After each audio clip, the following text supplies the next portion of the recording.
Hey, folks.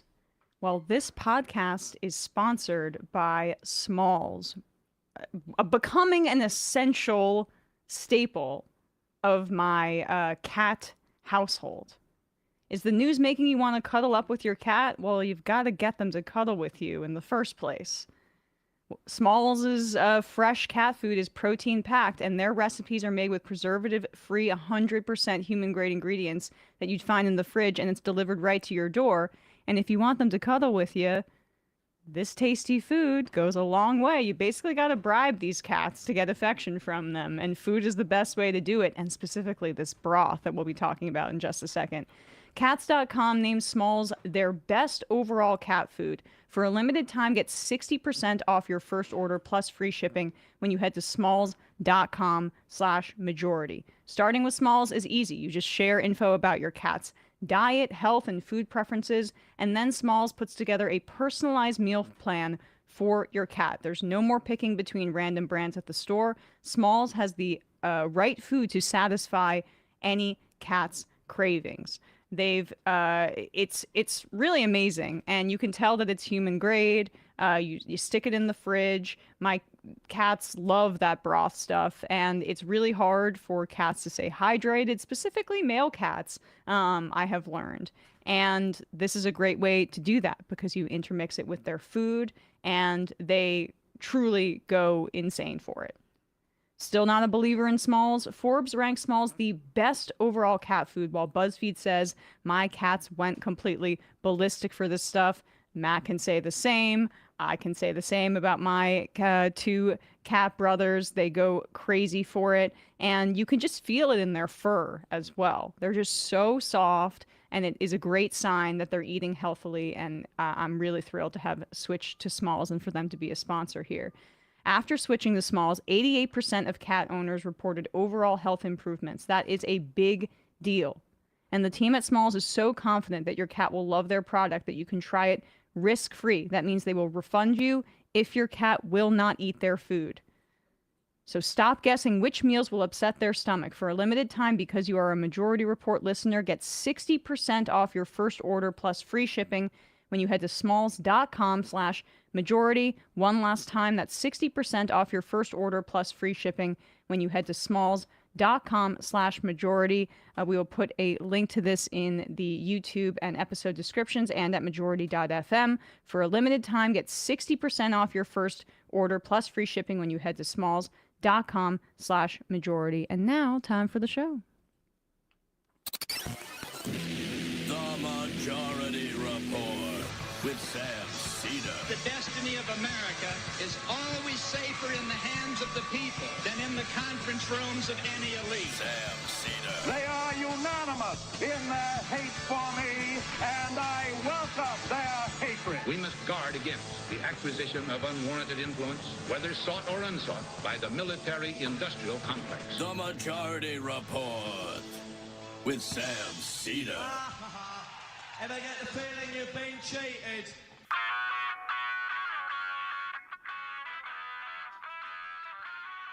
It is Monday, February 16th, 2026. My name is Emma Vigeland, in for Sam Seder, and this is the 5-time award-winning Majority Report. We are broadcasting live steps from the industrially ravaged Gowanus Canal in the heartland of America, downtown Brooklyn, USA. On the program today, Greg Grandin will be with us to talk about Marco Rubio's speech in Munich and what it means for the future of American foreign policy. And later in the show, Selaedin Maksut of CARE will be with us to talk about Leqaa Kordia, a Palestinian woman who is being held by ICE and has been for nearly a year for protesting. Also on the program, the DHS shutdown continues as calls grow for Kristi Noem to resign. After scrapping the EPA's bedrock finding that fights climate change, the US has virtually no clean car rules. This comes as, by the way, the average monthly car loan payment in this country. They've hit record highs. The U.S. kills 3 more people in the Caribbean after Congress failed to rein in Trump's wartime authority. Iran and the U.S. will negotiate in Geneva tomorrow, as reports say they are preparing for a sustained bombing campaign in the country. This is the same day that Ukraine-Russia talks are scheduled to take place as well. But Netanyahu's maximalist wish list he gave to Trump includes Iran limiting the range of its missiles. It's almost like he doesn't want them to agree to peace. Why would Iran agree to limit the range of its missiles now?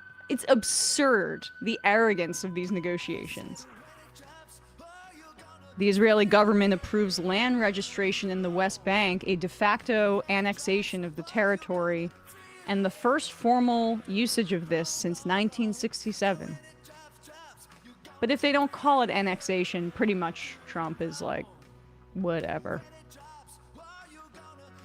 Israel has killed at least 11 Palestinians in the past 24 hours during this fake ceasefire. The U.S. secretly deported at least 9 people despite court orders telling them not to, the New York Times reports. This is approaching constitutional crises territory here. Well, I mean, we should already be there, but... Lastly, Nancy Pelosi said to be pushing Gavin Newsom for 2028. Just, can you retire in all ways, please? All this and more on today's Majority Report. Welcome to the show, everybody. I am so happy to be back. Sam will be out with us this week. Kids on winter break. Hello, Matt. Hello, Brian. Hello, other Matt as well. We have a guest in the studio, producer Matt from Office Hours with Tim Heidecker. So we had to wait until Sam was out because obviously of the hostility. And, you know, I would imagine that Tim makes you sign certain contracts that you can't get into some sort of like funny business with one Sam Seder because he's going to try to get intel from you. But when I'm in, you know, I play a double agent. So good to have Matt in the studio. I'm really happy to be back. I was the sickest I'd been in quite a while. It was that dang norovirus. Oh boy. Whoa. Our apartment was not happy last week, and I wasn't really even able to keep up too much with the news, but I was feeling better going into the weekend, and hopefully I'm no longer a walking germ. By the way, it's President's Day, so people may have off. I hope you're enjoying that. We observe the holidays where we actually want to honor those people. So we're off for MLK Day. He is the sidekick to the president. Just a little bit president rap for us on President's Day. What was that? That was MC Rove. Oh, got it. The guy from Whose Line Is It Anyway? Oh, okay, great. I mean, at least you didn't pull out the Lin-Manuel Miranda, which you know probably takes a month off my life with the amount of cringing. Don't do it. This is your fault. You basically just asked for it. I could see Matt's fingers start moving right when you said Lynn. You examine the terrain. Watch a campaign with the man Tim Kaine. Tim Kaine in the membrane. Tim Kaine in the brain. Filing a report with HR. So we will be talking to Greg Grandin about Marco Rubio's speech and what that meant and what it signals for foreign policy under Donald Trump. But what was awesome to see, and when I saw these clips, I mean, the amount of girl bossing that I was engaging in internally, the feminism rose in me with such exponential power.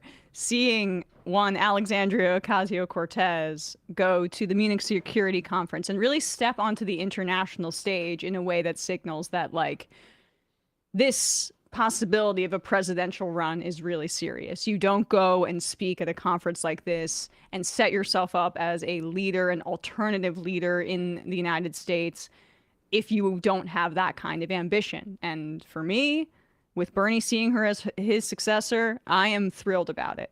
And I love so much of what she had to say there. I mean, this is really immensely important.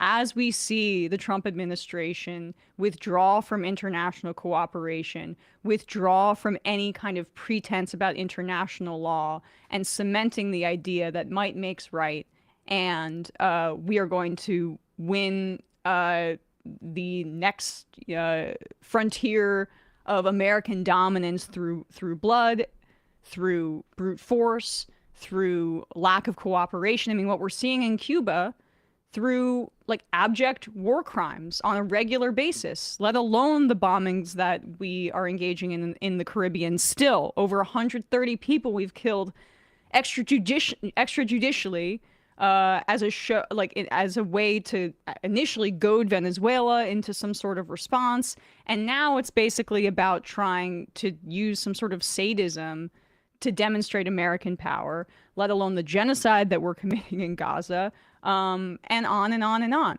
So she, at the Munich Security Conference, was showing what American leadership could look like in the future. And she focused on the working class, income inequality, and tied it to foreign policy and overall the rise of authoritarianism across the globe.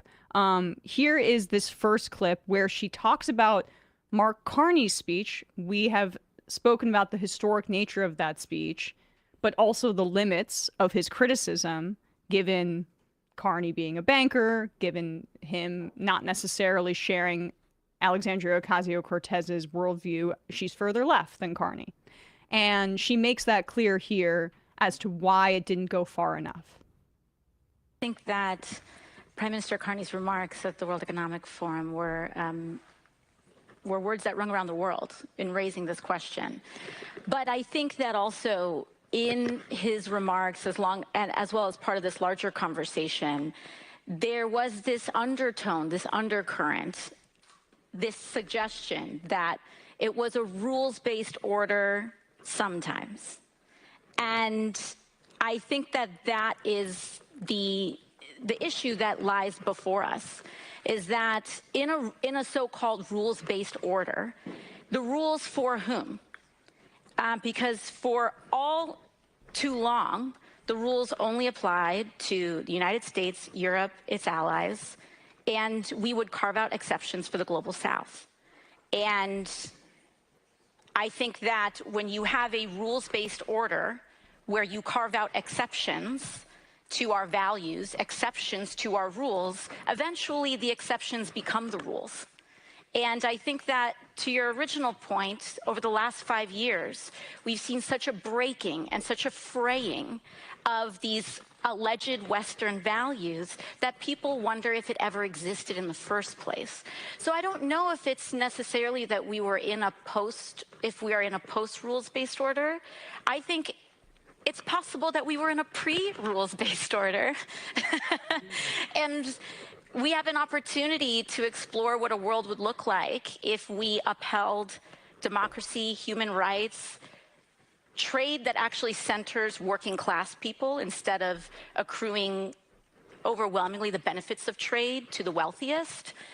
But if we reoriented a new era that could actually help people and show how foreign policy and healthy foreign policy can show up and help them in their lives.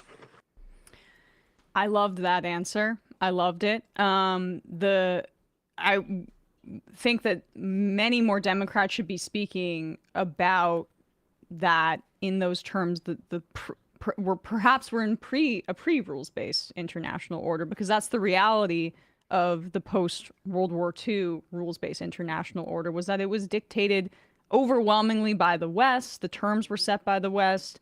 Because the West was stronger and nobody else could say anything about it. Right. We're not in that situation anymore. And the international law that was applied was really towards countries that had less power, usually fit when we would go after, say, war criminals. The objectives of the United States in a manner that was so hypocritical that at this point it's become entirely untenable and unbearable. And she is addressing that very reality. Now, this clip is another great one. This is where she talks even more specifically about wealth inequality, income inequality, driving people towards right-wing authoritarianism, towards far-right politics, and towards specifically the instability that the United States is experiencing politically right now and across other Western governments. And spending money on that in order to actually protect our democracies internally. Oh, pause just really quickly. This is her responding to this woman set up a question with a person, I think, who was disaffected by the center-left party in Germany, and that's who AOC is responding to. As well as externally. Yes, that's absolutely right. I think one of the connections and relationships that is under-discussed, particularly in the security space, is the fact that pause it. I was setting up a different clip, so just disregard everything I just said, but here you go. Across economy around the world, including the United States, that extreme levels of income inequality lead to social instability and drives, in a sense, in authoritarianism, right-wing populism, and very dangerous domestic internal politics. And that is a direct outcome of not just income inequality, but the failure of democracies over decades to deliver. The failure to deliver higher wages, the failure to rein in corporations. The point was just made about antitrust. In the United States, antitrust is such a foundational bedrock value, not just because the ascent of monopolies create the abuse of power in corporations and market power, but there is a level of market concentration and corporate consolidation where a massive company can get so big that its consolidated power can rival that of nation states. And democracies, we have elected leaders. And in massive corporations that then begin to consume the public sector, gobble up the spending, they start to call the shots. And we're starting to see this with some of the billionaire class throwing their weight around in domestic politics and in global politics as well. So it is of utmost urgent priority that we get our economic houses in order and deliver material gains for the working class, or else we will fall to a more isolated world governed by authoritarians that also do not deliver to working people. This is about income inequality and the billionaire class and the rise of their power as a national security threat. It is a national security threat. The one. It is the essential one. Because, as she mentions there and says quite well, not only does it lead to the political situation that we're in of instability, of authoritarianism, directly leading to Donald Trump is a security threat, it's a safety threat, it's a threat to our civil liberties, it's a threat to democracy, it's all of that. But income inequality, billionaires having that power, is perhaps an even greater threat than the immediate one that we face in the White House. Because, as we've seen with the revelation of some of these Epstein documents, these are people that have built a network of control over our globe that exists outside of the democratic will. And how does that network sprout up? It has to come with a massive influx of money that supersedes nation states, as she mentions there, and calls the shots for us, whether it's Ehud Barak and Jeffrey Epstein doing backroom deals about things that should be about diplomacy when it's really about, hey, Peter Thiel, why don't you set up your surveillance technology company here in Israel and you can test it on Palestinians in the Palestine laboratory in Gaza, and then you can use it back here at home. It is when foreign policy is so disconnected from the democratic will of the people that you can commit things like genocide, and we're in a supposed representative government, and people don't have zero ability to stop that tide. Like, what does that do to the psyche of a national population when there are massive atrocities being committed? And it's not like it's U.S. troops on the ground. It's not like our young men and women are in danger directly, but it is an action being taken with our tax dollars. And it's literally told to us, your input is not needed. It shouldn't be listened to. It should be disregarded. In fact, it should be suppressed, with major First Amendment issues embedded in it. Go ahead, Matt. Oh, I mean, it's just because we're also pre-democracy. And I'll just say, like, the national security framing, this is about sort of nationalism in general. And these class of people, the billionaires, have drove us into second place compared to China. You know what China's not doing? It's not getting more and more billionaires. What it is doing is connecting all cities with major rail. It's passing forward in terms of global auto sales with BYD. Oh, and by the way, at the same time, it's doing all that industrial stuff. It's also, its emissions have peaked for 21 straight months. Oh, yes. So what's happening? We're being driven into the ground by a bunch of billionaire pedophile protectors, or worse, and they're all faffing about. Well, you know, we talk about democracy. It's like we need to get those people under control. The billionaires need to be under control because they are ruining it. They're ruining the quote unquote West, which is, I think, an embarrassment at this point. I mean, it really is amazing when you look at like the term national security. It's about fortifying the United States and making it's supposed to be about that. It's about investors in right. missile companies now. It's supposed to be about making us safe, ostensibly. I mean, that is what they tell us. What would be making us safe is to invest in infrastructure, to invest in high-speed rail. Have housing that people could afford.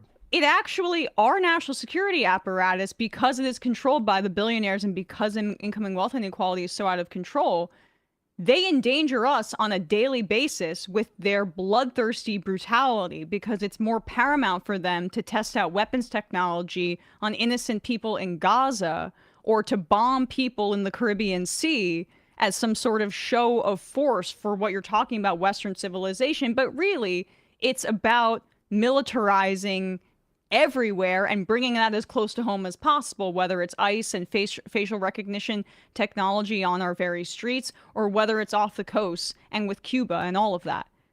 They endanger us with their brutality, with this bully utilizing American power, but really it's to enrich their shareholders. Yeah, the idea this is for the nation is a joke. It's for the nation, the investors within a certain part of the globe, the West or whatever, Western investors and what they can get out of this. So now we're going to make Europe spend some more because obviously they can't trust America. But where's this money going? It's not to, like, say, help produce energy. It's to make bombs. And so that is where we're at, where it's about prioritizing our national security means taxing billionaires out of existence and diminishing their power to the point where they can no longer have this shadow network that calls the shots. And I thought that AOC's comments there really fit in to, I guess, what the agenda should be. And at the very least, presented a face and a vision of American power that allows perhaps some people in that room in Europe to look a few years down the line and say, okay, maybe we don't entirely cut ties with America, because we're at a point here where American leadership has been so, to use it colloquially, schizophrenic and downright bloodthirsty and irresponsible that would be the rational choice unless someone like AOC shows that there's a different future on the horizon for American leadership. In a moment, we'll be talking to Greg Grandin about Rubio's speech at Munich. But first, a word from some of our sponsors here. You know that feeling when you walk out of the doctor's office and you think, wow, I feel so much better. They made me feel so much better. Also, I got that off my plate. And the right doctor can make you feel lighter, clearer, more hopeful. I have some phenomenal doctors, but including my dentist that I found on ZocDoc. I used to have a really hard time sticking with a dentist. It's not something I enjoy going to do, getting a dental cleaning. And you have to find the right dentist that makes it not so awful that you just don't go at all. And I found that and more on ZocDoc. I love my dentist. And it's amazing that this is a free app. ZocDoc is a free app and website that helps you find and book high quality in-network doctors so you can find someone you love. We're talking about booking in-network appointments with more than 150,000 providers across all 50 states, whether you're looking for dermatology, dentistry, primary care, eye care, or something else. There's over 200 plus specialties offered on ZocDoc. You can easily search by specialty or symptom, and when you're ready, you can see their real-time availability and click to book instantly. No phone tag, no waiting around. That is one of the worst parts about doctor's visits, is the phone tag. The Byzantine system of trying to get some sort of appointment. Well, ZocDoc, I just can't believe how easy it is and that more doctors' offices aren't on there. They should all be on there because you can look at a calendar and visualize it and pick out a time slot for yourself, and you don't have to do all of that phone tag with them. Appointments happen fast, typically within 24 to 72 hours of booking. You can even score some same-day appointments. I would like to thank ZocDoc for sponsoring today's episode. Stop putting off those doctor's appointments and go to ZocDoc.com/majority to find and instantly book a doctor you love today. That's ZocDoc.com/majority, ZocDoc.com/majority. Thanks to ZocDoc for sponsoring this message, and we will put a link down below in the YouTube and episode descriptions. And lastly, I'm really trying this year to be a little bit more environmentally friendly, be more conscious. But, you know, I'd already gotten a head start a little bit on that front with Blue Land. Because Blue Land's products, they're not just about tidying things up in your apartment, but it's also, or your house, but it's also about a cleaner lifestyle by reducing single-use plastics. We use this all across the office. I use it at home as well. If you're also concerned about microplastics in cleaning products, well, you can join with us and reset our habits, your habits for this year. Most people do not realize that they're still bringing them into their homes every day, those microplastics. I've made the switch to Blue Land across many cleaning products in my home, and we've made basically the full switch here in the office. Certified by Cradle to Cradle, Blue Land's products meet the highest standard of clean. They're effective yet gentle on people and the planet. From cleaning sprays and toilet bowl cleaner to dishwasher and laundry detergent tablets, Blue Land's 100% microplastic-free, EPA Safer Choice certified formulas are safe to use around my cats, around my home, around my plants. I love not to have to choose between the safe option and what actually gets my house clean.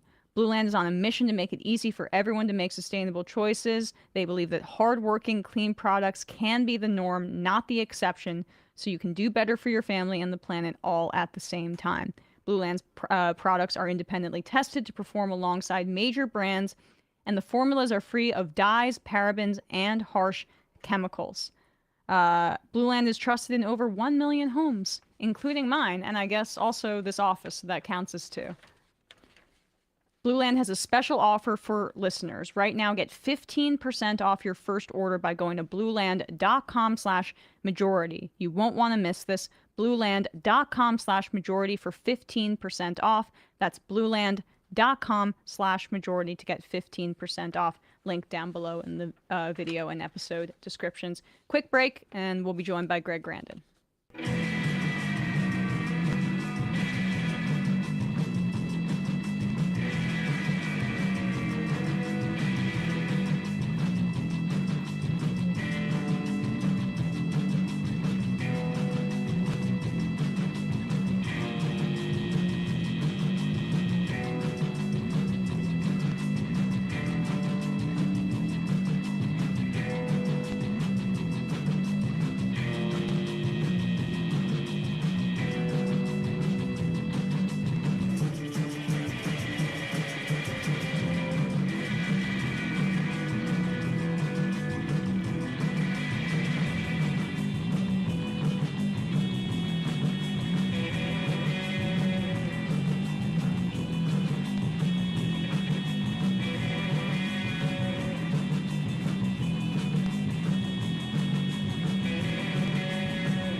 We are back, and we are thrilled to be joined once again by Greg Grandin, a history professor at Yale University, Pulitzer Prize winning author, including his latest, America, a new history of the New World. Greg, thank you so much for coming on the show. Thanks for having me on, Emma. Of course. Before we get to Rubio, I just got to say your book was kind of trending because of the Bad Bunny Super Bowl performance. I saw you wrote a piece in The Nation about it. Just tell us a little bit about that. Yeah, I'm not a big sports fan, so I wasn't, and honestly, I wasn't really. Now I love Big Bad Bunny, but I guess I wasn't really. But I started getting texts from people asking me, saying that, Bad Bunny was basically performing America, especially the last bit where he was basically reclaiming the name America for all of the Americas and not just the United States. And so I just wrote a piece about how it was, my favorite part of the piece was how I compared Bad Bunny to Lin-Manuel Miranda. And, where Miranda and Hamilton was this ode to Obama multicultural neoliberalism. Bad Bunny. I took a screenshot of your tweet because it was such a great point. I have it right here on my phone. I'm just going to read it.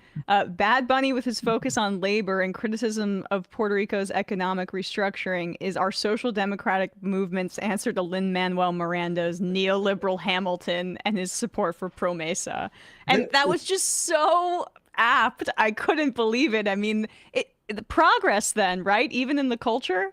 Yeah, I mean, cultural defiance and representational politics only go so far, but you get a sense that Bad Bunny thinks that there's an economics behind it, whereas somebody like Miranda thinks that if you just celebrate, then you could. I mean, Miranda was a big supporter, a lot of that neoliberal restructuring that came after the hurricane and whatnot, and of course.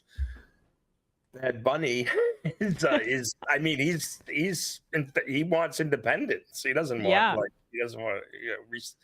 Puerto Rican receivership or Venezuela receivership. Yeah. Yeah. Well, people can read your piece in The Nation for a little bit more on that if they would like. But I wanted to talk to you a little bit about Marco Rubio's speech in Munich. We just played some clips of Alexandria Ocasio-Cortez's speech in Munich, and there's quite the contrast there. Maybe we can start there, and then we'll play some clips of what Rubio had to say. Start that meaning just like if you overall your umbrella thoughts. It was a nice contrast because not least because there is a possible future in which these are the two nominees for the presidential election in 2028, and Rubio for the Republicans and AOC for the Democrats. And I think that AOC acquitted herself. She went out on a limb talking about class-based internationalism. I mean, that's a pretty radical premise for somebody who was being seriously considered as a possible nominee for the Democratic Party. I don't know how she'll have to evolve and tweak and figure out how to discuss that in more accessible ways. But I thought it was quite an interesting remarks that she gave. Now, on the other hand, Marco Rubio was trying to do damage control both for a number of things. I mean, there was Vance's speech at the same security conference last year where he was pedantic and didactic and lecturing Europe on, also, not paying attention to their civilizational decline. And then, of course, a couple of months ago, there was all of the disaster of Greenland and Trump's attempt to claim Greenland or insist that he was going to take Greenland. So there was a lot of damage control, but it was damage control that really didn't give an inch in terms of the larger Trump world vision. I mean, and Marco Rubio, it was kind of sad, actually. Marco Rubio was born in he's in southern Florida. He grew up in basically a drug den. His brother-in-law was a major cocaine trafficker. And here he is trying to sound as if he was, I don't know, Henry Adams or Frederick Jackson Turner or some WASP poet of the American frontier of Western civilization. I mean, he was clearly trying to he was trying to find some synthesis between America First nationalism and what he used to be associated with, and that was neoconservative globalization. And I think, people celebrated it and the tone, and I know the audience appreciated that they weren't being lectured to by Vance. But if you actually read the speech, it's quite a remarkable document. I mean, just his complete dismissal of everything that happened after 1945 as a mistake, as a foolish mistake. 1945, of course, is when they founded the United Nations, and it was really effectively as good a date as any for the beginning of decolonization.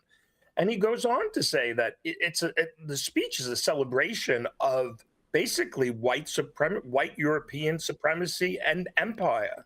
He clearly says that from Columbus up until 1945, Europe was expanding, and it was pouring forth its peoples through the world and bringing innovation and culture and civilization. And since 1945, we've been stagnant. I mean, it's glossing over the Cold War and getting to the critique of the post-Cold War globalization. So there's a number of things. One is the striking contradiction and hypocrisy between celebrating white people pouring out of Europe across the world and condemning today's mass migration, which is not unrelated to white people pouring out across the world. And then there's this sense of that we've got to go back to I don't know, it was just this temp, not so much to where Vance was lecturing Europe on its civilization, not doing enough to reverse its civilization decline. What Rubio was doing was kind of stretching the canvas of America first to cover Europe, right? So it's not so much America first, it's white people first. I mean, that could have been the name of the speech. Yeah, let's do part B here of this speech, because I think it fits into what you're speaking about here. This section of his speech was really after just going on a long-winded for a long time. Do we have Greg still? Okay, you're a little frozen, but we can still hear you. He went on for quite a while about the contributions that Europe has provided, the artistic and cultural contributions that Europe has provided in the past, and how that should we take a break really quickly? Okay. Sorry, guys. We'll be right back, and we're just gonna reset Greg's camera.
We are back.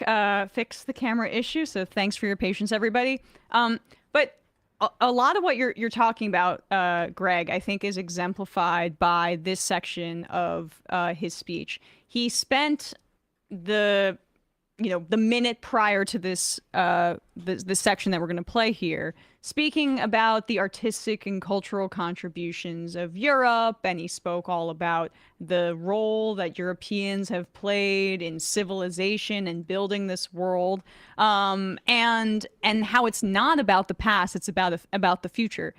I mean, I think a lot of people in Europe are probably thinking, well, the future is China, but he's trying to say that the American-European partnership is the way of the future. Let's play a little bit of this section. Mass migration is not, was not, isn't some fringe concern of little consequence. It was and continues to be a crisis which is transforming and destabilizing societies all across the West. Together, we can reindustrialize our economies and rebuild our capacity to defend our people. But the work of this new alliance should not be focused just on military cooperation and reclaiming the industries of the past. It should also be focused on together advancing our mutual interests in new frontiers, unshackling our ingenuity, our creativity, and the dynamic spirit to build a new Western century. Commercial space travel and cutting-edge artificial intelligence, industrial automation and flex manufacturing, creating a Western supply chain for critical minerals not vulnerable to extortion from other powers, and a unified effort to compete for market share in the economies of the global South. Together, we can not only take back control of our own industries and supply chains, we can prosper in the areas that will define the 21st century. So that is basically him speaking about how together the United States should work with the Europeans to exploit the global South and crowd out China, trying to, I guess, assuage the fears of the Europeans after the Greenland debacle. Oh, we'll still be on your team. But with the Carney speech, that ship has essentially sailed. Yeah, I would think so, and clearly there's going to be ongoing tensions around Greenland, and Europe is making moves to workarounds around the United States. So that ship has sailed in many ways. What's striking about Rubio's speech is that there's no justification. The vision is all just competition, and the only justification for that competition is an implied civilizational superiority against Asia. There's no sense of, economic. I am no fan of the economic order that they put into place after the Cold War, the neoliberal market globalization, but at least it justified itself on a kind of common humanity and a sense that all of the nations of the world have a common interest. And even if the reality on the ground was something quite different, but now it's just a retreat to a kind of civilizational superiority that's explicitly European. He called the United States the child of Europe. And then, and all of the references were to clearly WASP Europe, white Europe. And one of the things that I found interesting is that right at the end, he cited I guess it was like great grandparents who were alive in 1776. And it was such a kind of him trying to establish like his blood purity. Like the Spanish Empire used to require people to like document their relatives to show that they had no mixing with mongrels, no mestizaje going on. And I kind of felt like that was what Rubio was doing. He said his grandmother was from Sardinia and his grandfather, great was from Seville, and it's such a race-based vision of the world, and where Europe is the core, the United States is the expansion of that core, and this is what we have to expand and defend. And elsewhere in the speech, he explicitly said it. He said there was 5 centuries of expansion from Columbus till 1945, and after 1945. there's been stagnation, and we have to get back to that dynamism. And I guess that and that dynamism, I mean, he listed it. I don't really see it as the equivalent of the frontier, commercial space travel. AI. That's all it was AI, about, I mean, right? These are, the thing about the frontier made the sense of an individual and made a modern capitalist self in some ways, right? And it reinforced this notion of individual agency and a self-governing, personality. AI is the exact opposite of that. It destroys your sense of self. It dissolves your individuality into the singularity. It's not the frontier. So the idea that somehow AI is going to be the new frontier or commercial space travel, I mean, where are people going to go? And like the new frontier created some sort of, I guess, promise for the colonizer and the rank and file colonizer, if you will, as opposed to this vision, which is, as you say, it's collapsing the individual into to borrow from Yanis Varoufakis, digital serfdom, surveillance serfdom, and slop. Yes, the frontier was both an ideology and a real social experience. There really was a massive amount of space in that provided the material foundations of what we now know as modern capitalism. Plantations and Indian removal and westward settlement and the expansion of the railroads. This was an enormous social experiment that did draw the energies and incorporate millions and millions of people. To just use the metaphor of the frontier and apply it to AI and say it's going to do the same thing is just a pipe dream. Right, and it's.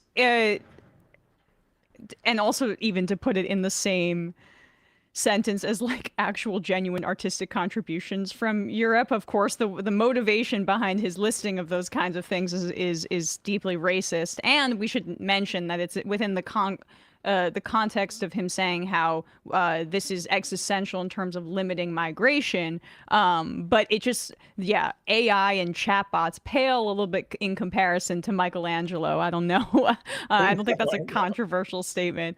And just to reinforce this idea that what he's trying to do is stretch America first to cover Europe, and it does change the valence a little bit, so it's not America first, but it is explicitly white supremacy first, Whiteness. right? It is you're Caucasian first, or European inheritance first, and then his claim to some kind of European pedigree. And Rubio's like, that includes me. That includes me. Yeah, okay, includes me. okay. Yes, I did. Just because I have a vowel at the end of my last name. I have the documents. He was like, some peasant from back from under the Spanish Empire, trying to prove that his grandfather fought in the conquest or something. I don't know. Right. And there was this part of the speech where he's talking about how we don't fight for abstractions, so we got to fight for the West and nations. I know. Yeah. I know. He says people don't fight for abstractions. Then he lists a series of abstractions. Civilization, that's not an abstraction. The West, that's not an abstraction. Europe isn't an abstraction. I mean, it's Orwellian, and not to overuse that, but let's also play this other part, because this is key here. This is part C, because this is where he essentially says that there is no place for the United Nations. There is no place for international law. And if this is, as you were saying, some sort of effort to save face after the Greenland debacle and J.D. Vance's speech was so poorly received, just because Rubio has a bit of a softer tone and sounds more like a statesman doesn't mean that this isn't any less horrifying. Here he is speaking about it, and then addresses Gaza, of course, in a sociopathic manner. Calls Palestinians barbarians. Right. We don't have that, but that was a part of it. Yeah. And finally, we can no longer place the so-called global order above the vital interests of our people and our nations. We do not need to abandon the system of international cooperation we authored. And we don't need to dismantle the global institutions of the old order that together we built. But these must be reformed. These must be rebuilt. For example, the United Nations still has tremendous potential to be a tool for good in the world. But we cannot ignore that today, on the most pressing matters before us, it has no answers and has played virtually no role. It could not solve the war in Gaza. Instead, it was American leadership that freed captives from barbarians and brought about a fragile truce. It has not solved the war in Ukraine. It took American leadership in partnership with many of the countries here today just to bring the two sides to the table in search of a still elusive peace. It was powerless to constrain the nuclear program of radical Shia clerics in Tehran. That required 14 bombs dropped with precision from American B-2 bombers. There you go. So I guess that and we have Greg here. We can see him, but yeah, no. Am I frozen? So I'm not no, frozen. no, you're here. You're here. But just we had that in case you ended up getting frozen again. But you're back, Greg. Just that was the part where he called them barbarians. There, just react to that if you could. Yeah, well, it was striking. I mean, I he framed it in a way where he could technically say he was speaking about Hamas because he talked about the captives, but it's clear that he was dog whistling that Palestinians were barbarians. It was and the use of barbarians again.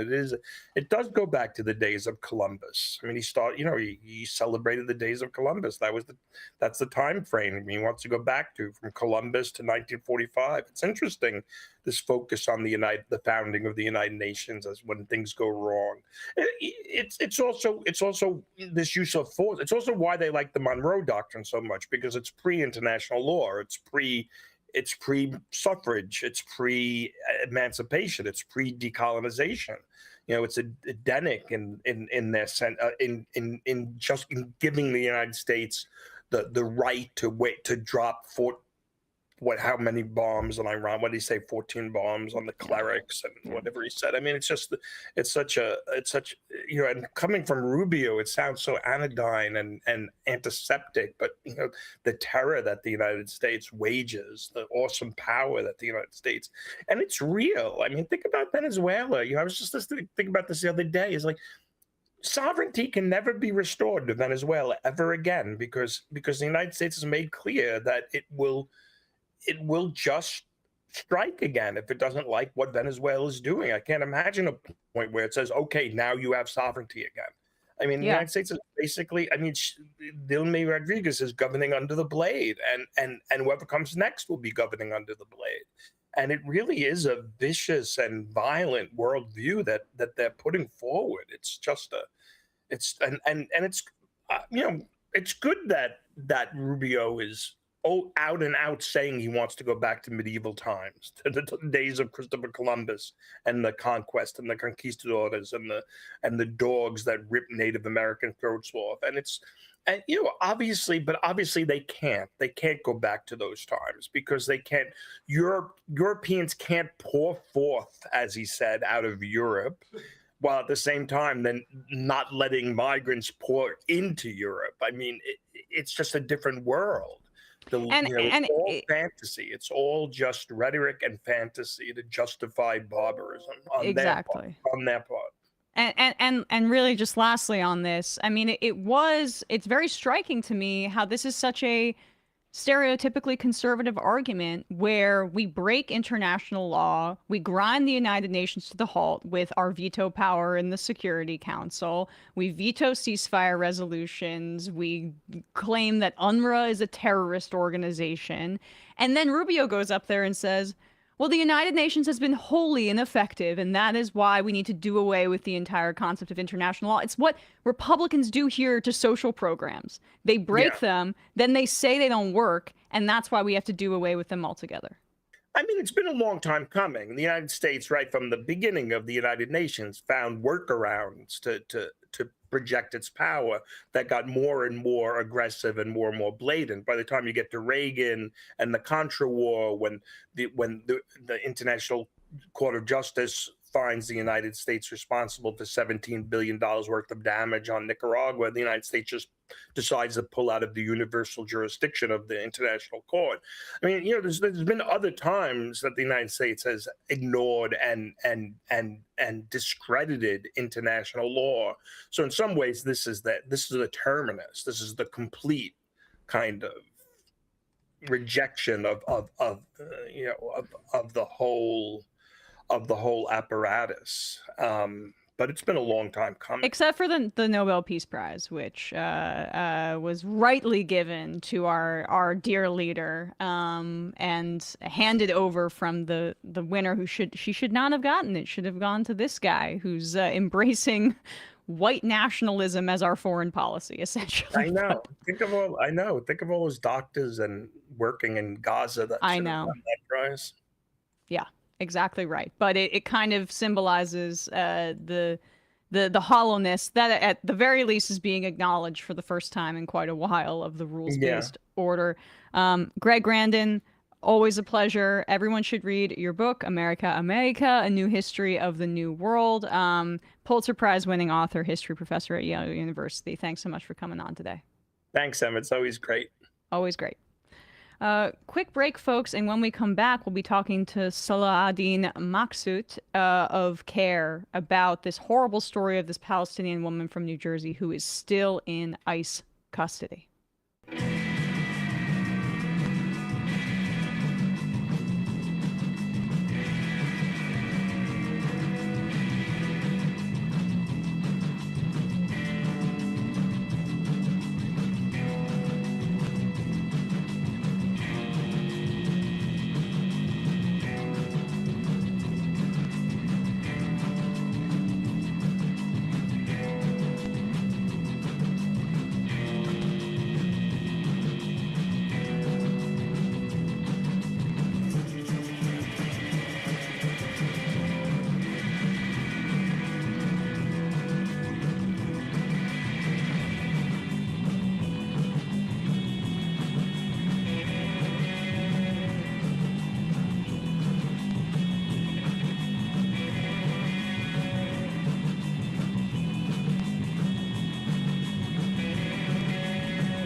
We are back, and we are joined now by Selaedin Maksut, Executive Director of the Council on American-Islamic Relations in New Jersey. Selaedin, thank you so much for coming on the show today.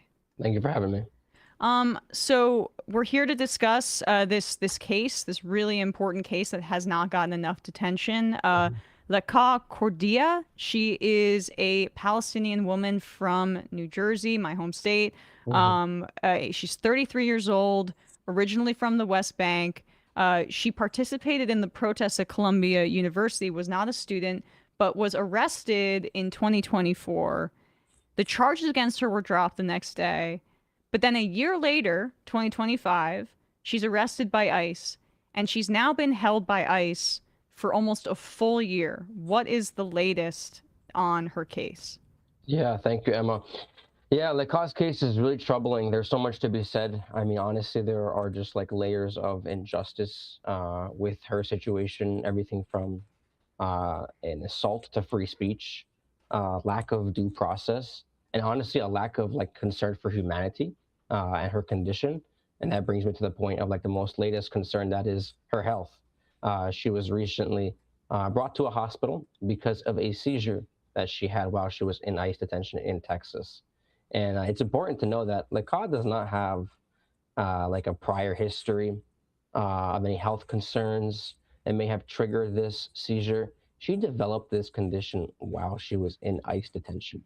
That's because of the lack of basic accommodations and healthy services to keep her sustained throughout this year. I mean, family have gone to visit her, and they've described her as like physically, you can see that she has, the detention has had a toll on her body, and it's very concerning. But yeah. Yeah, I mean, she wrote an op-ed in January in USA Today that was published where she spoke a little bit about what she'd been experiencing. I just want to read a section from it.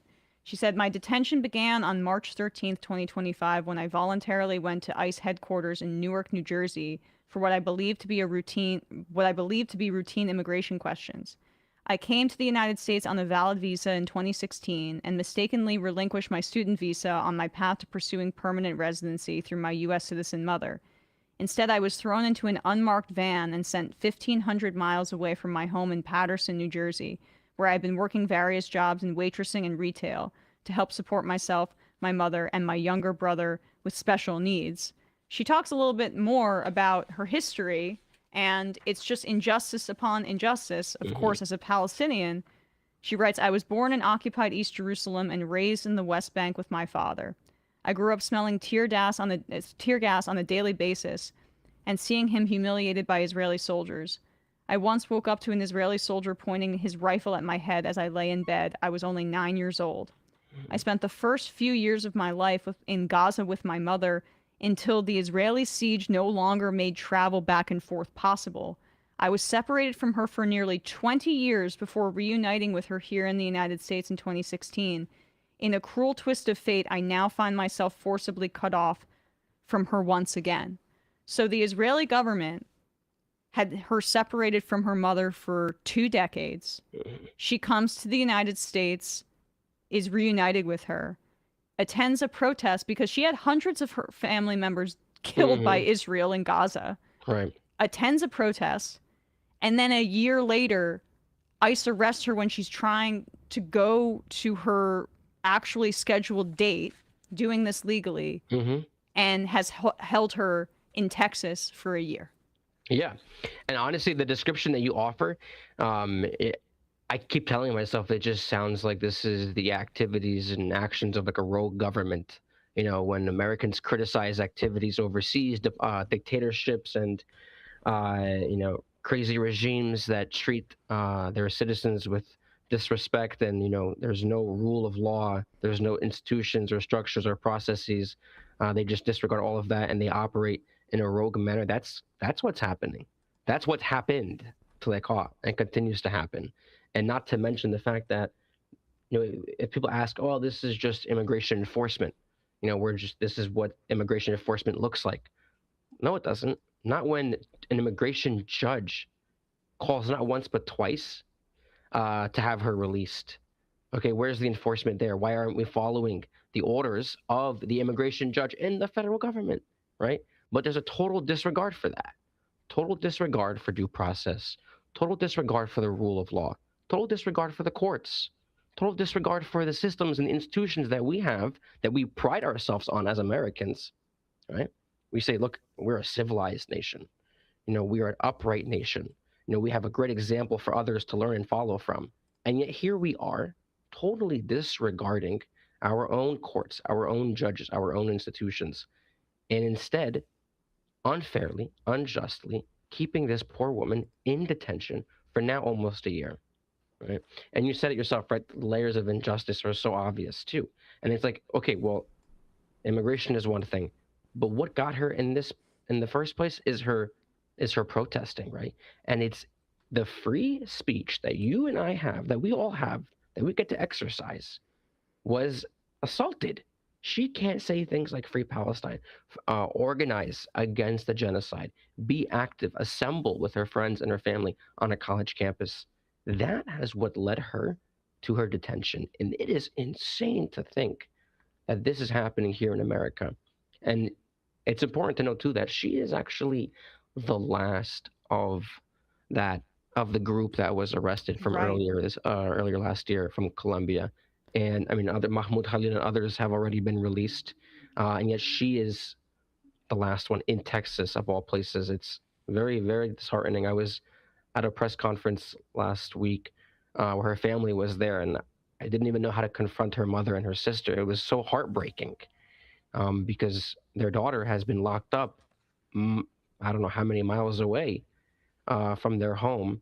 And while, especially not, to also mention the fact that the holy month of Ramadan is, right at their door, and they want to fast and engage in worship and be with family and community. And, Ramadan is a special time for Muslims, and she doesn't get to have any of that. She's also been denied halal food, according to this op-ed. Inside the ICE facility where I'm being held, conditions are filthy, overcrowded, and inhumane. For months, I slept in a plastic shell known as a boat, surrounded by cockroaches and only a thin blanket. Privacy does not exist here. As an observant Muslim woman, I struggle to find a clean, quiet space to pray. I have lost a significant amount of weight. The food is so bad that it makes me vomit. I am now avoiding eating it, instead opting to consume packaged foods from the commissary. Despite my continued requests, I have still been denied reasonable access to halal food. We should also note that she's still being held despite 2 judge orders ordering her release on bond. Can you explain how the hell that is even happening? Yeah. Now, I'm no attorney, I'm no expert, but from my understanding, once the judge made that order and called for her to be released, and explicitly said that she's no threat to our nation, that there's no reason why she should be continued to be detained. It was the same day that ICE appealed that judge's ruling. Not much time to think about it. Talk about a slap in the face. She describes it herself as that, and it's offensive. It's an offense not only to her, but it's an offense to our due process system, to our laws, right? And a disregard for that. And that's how the Trump administration has been operating since day one. Yeah, in this very rogue manner. And this is a little bit of an aside to this particular case here, but there was a recent investigation and some other reporting. I think the Guardian's investigation was first, but then there were others that found that the United States has basically been deporting Palestinians back to the West Bank or flying them to Israel, basically, and then they are sent to the West Bank with private jets that ICE is chartering because some Zionist donor to Donald Trump has offered his services on that front. Can you speak about that, and I guess how that fits overall into how Palestinians are being targeted by this administration via ICE?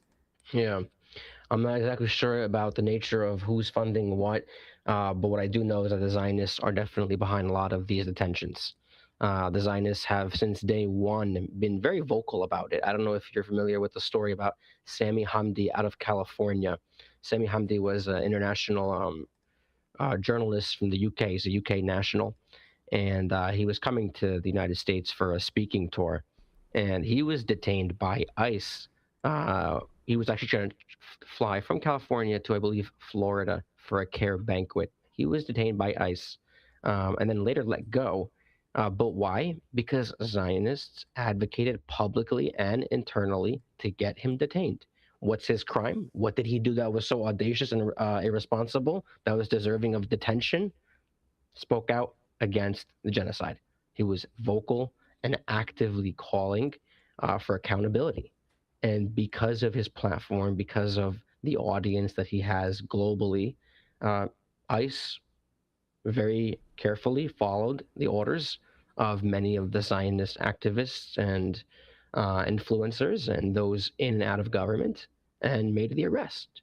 So Sami Hamdi, like many others, and like Mahmoud Khalil and Leqaa included, it is their advocacy on Palestine that frightens so many of the influential Zionists in and outside of government.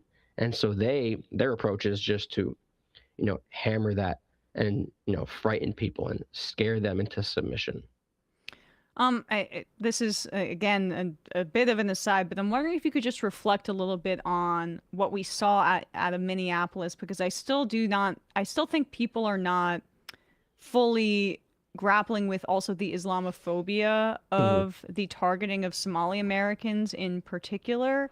I know that your organization has been doing great work on that front, but you're New Jersey focused, so perhaps it's a little bit outside of your purview.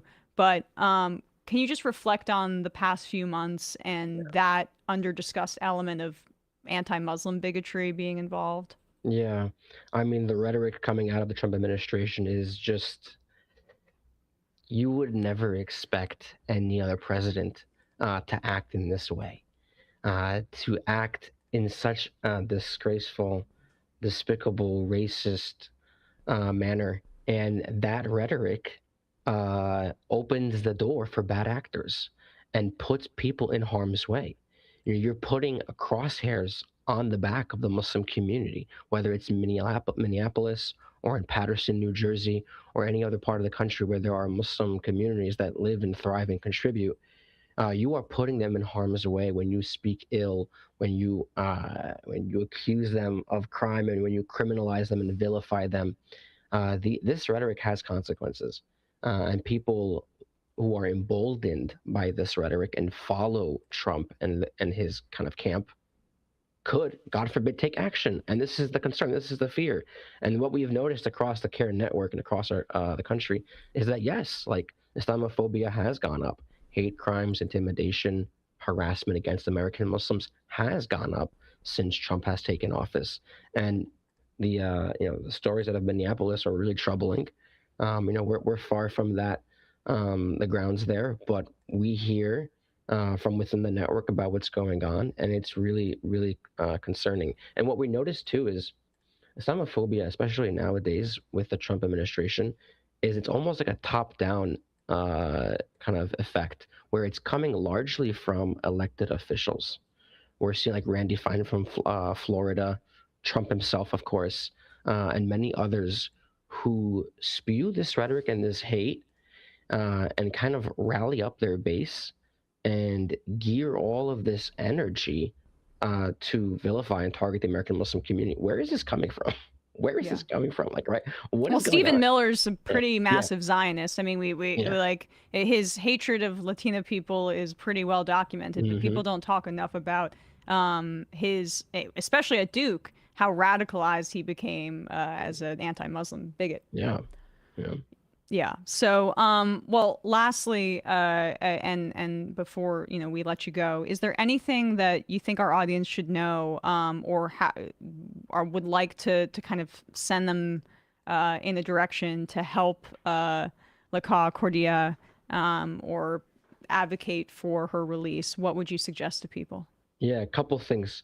Before I speak about Leqaa, I do also want to mention that I think the tides are turning here, especially in Jersey. People may have seen the results of Anna Lilia Mejia's campaign. Oh, yeah. And she was bold and vocal and unapologetic and did really well, obviously, and is successful. And from Glen Ridge. I just got to say this. I didn't know she was literally from my hometown. I knew she was representing my district, but she's from my hometown. So shout out to her. Anyway. That's awesome. That's awesome. Wow. Yeah. So, there's hope, and there's, we're excited for candidates like her.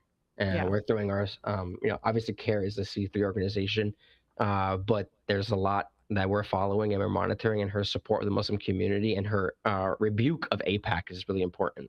But on the case of Leqaa, I mean, if you're from New Jersey, exercise your right and call upon your elected officials. I mean, we have seen some comments come from our senators and from her representative, Nellie Poe, but we need more than just tweets. I mean, we appreciate the tweets, but we need action.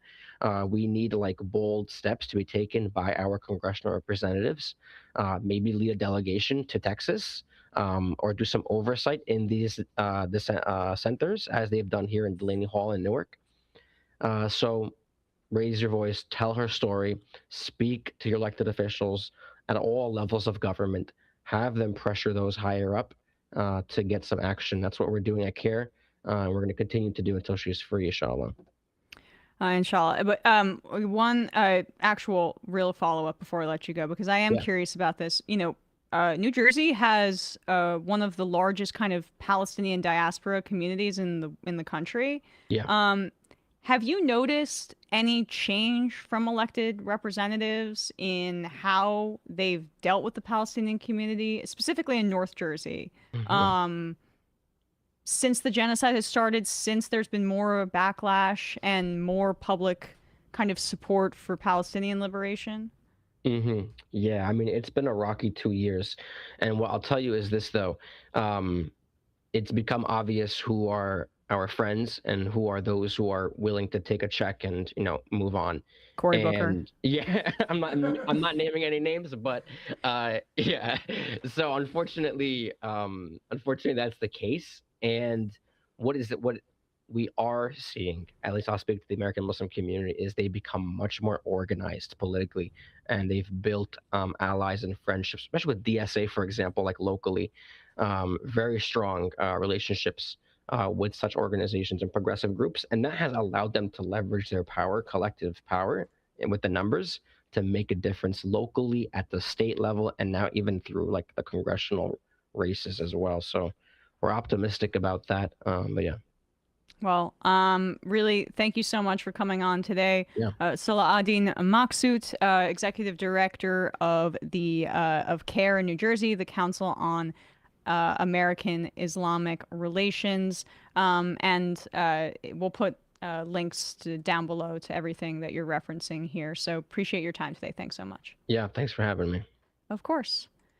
With that, folks, we're going to wrap up the free part of this program. We have a special guest for the fun half. I guess I've been keeping this close to the vest, but maybe we'll just introduce her on the other side. No, we should give somebody, let the free people know what they're missing out on. Okay, the free people know. So people may remember, we've had Rachel on the show before, Rachel Cohen. You should follow her on Instagram and on social media. But we played that glorious clip of her confronting Greg Bovino in Minneapolis about his height. And we're going to be talking about that and more, maybe making fun of some horrible Democrats in the fun half with Rachel. But I'm so glad to have her in studio. When Sam's out, it's girl time, baby. So we're going to be talking about all of that, having some fun in the fun half. Matt, what's happening on Left Reckoning and with the Jacobin Show? Yeah, there was a new Jacobin show on Friday. And actually, there's another one coming up on this Friday with Cornel West. David talked to Cornel West. And Left Reckoning tomorrow at 2:30 Eastern time. We'll have a new show for y'all there. Maybe a little update on the main race and some other stuff for folks. So check that out, patreon.com/Left Reckoning. And we will put this, I believe it's already in the description, but I haven't had a chance to plug in person that if you Los Angeles people or Los Angeles area people, California people, if you want to see an extravaganza with myself and Francesca Fiorentini, that's the hype music we're going to be coming out to. I mean, honestly, maybe we should. I have yet to brainstorm with Francesca a little bit about what we're going to be doing for the live show. I know we have some special guests in the tank that are very, very exciting. So we're working on that. But Francesca Fiorentini and I are going to be doing a live show. I'm going to be her guest. It's the Bituation Room, so I get second billing, as I should. For in LA, March 20th. I should know this. March 22nd. March 22nd. Dynasty Typewriter. And thank you. In MacArthur Park, Los Angeles. Thank you, Brian. Thank you. Link down below. Get the tickets while you can before we announce these special guests. And, you know, people are going to be flocking to get these tickets. So link down below. Dynasty Typewriter. Very excited to get out west, especially because we were talking about this and getting this planned when it was like the coldest possible time here in New York, and I just couldn't think about anything else. Getting out of it's at least a little bit nicer now, but it'll be a really fun time. So still like 33 degrees. Like even I'm sick of this winter. Hate it. It's the worst winter that I feel like we've lived literally through. The worst in 20 years. So it's the worst that I've experienced here. I mean, definitely. It's been rough. All right, folks. We will see you in the fun half in a second. 3 months from now, 6 months from now, 9 months from now. And I don't think it's going to be the same as it looks like in 6 months from now. And I don't know if it's necessarily going to be better 6 months from now than it is 3 months from now. But I think around 18 months out, we're going to look back and go like, wow. What is that going on? It's nuts. Wait a second. Hold on for a second. The Majority Report. Emma, welcome to the program. Hey. Matt. What is up, everyone? Nomi Key. You did it. Let's go, Brandon. Let's go, Brandon. Brad Tyler, you want to say hello? Sorry to disappoint everyone. I'm just a random guy. It's all the boys today. Fundamentally false. No, I'm sorry. Women's Stop talking for a second. Now let me finish. Where is this coming from, dude? But dude, you want to smoke this 7A? Yes. Hi, me? This me? Yes. Is this me? Is it me? It is you. Is this me? Hello, is this me? I think it is you. Who is you? No sound. Every single freaking day. What's on your mind? Sports. We can discuss free markets and we can discuss capitalism. I'm gonna go throw up. Libertarians. They're so stupid, though. Common sense says, of course. gobbledygook. We fucking nailed him! So what's 79 plus 21? Challenge met. I'm positively quivering. I believe 96, I want to say. 857-210-35-501. 1/2. 3/8. 9/11, for instance. $3,400, $1,900. 6, 5, 4, $3 trillion sold. It's a zero-sum game. Actually, you're making me think less of it. But let me say this. Poop. You can call it satire. Sam goes, it's satire. On top of it all, Yeah. my favorite part about you is just like every day, all day, like everything you do. Without a doubt. Hey, buddy, we see you. All right, folks. It's just the weak being weeded out, obviously. Yeah, sun's out, guns out. I don't know. But you should know. People just don't like to entertain ideas anymore. I have a question. Who cares? Our chat is enabled, folks. I love it. I do love that. Look, gotta jump. Gotta be quick. I gotta jump. I'm losing it, bro. 2 o'clock. We're already late, and the guy's being a dick. So screw him. Sent to a gulag? Outrageous. Like, what is wrong with you? Love you, bye. Love you. Bye-bye.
We are back, folks. It is the fun half. There is Rachel Cohen. Say hello. Hey, y'all. Hey, Emma. We're very excited for the girly half today, Oh, yes, right? the Yeah. girly half. Yeah.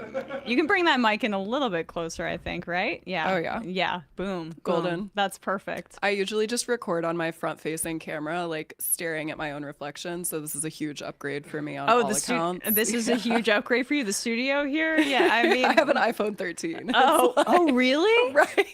Well, I mean, like, they shoot movies on iPhones now. Isn't that how they shot that movie Tangerine? I guess it's just getting pretty. It's getting. The technology's pretty When did that good. movie come out? Oh. It was iPhone 13 era. 2016. 2016. Well, my point. I was It looking was at, not I was looking at front-facing Vice camera. when that came out. Vice was operational when that came out. Yeah. Well, I mean, somehow the kids these days are shooting films on their phones. Sure, Grandma, let's get you to bed. All right. So I'm the old person now that Sam's not here. Is that how this works? I think you should say this is really putting a bee in your bonnet, right? Isn't that what you're saying? So around the office, it's a joke. Specifically, Brian thinks I'm a really elderly woman that's caught in a Old soul is what I 31-year-old said. body. because I say things like "as the crow flies" and "put a bee in my bonnet," or "I have a bee in my bonnet." God forbid a girl use some descriptive language. I mean, God forbid I'm educated and cultured. God forbid we use metaphors. Like, come on, Brian. Steinbeck era. Yeah. Yeah. Exactly.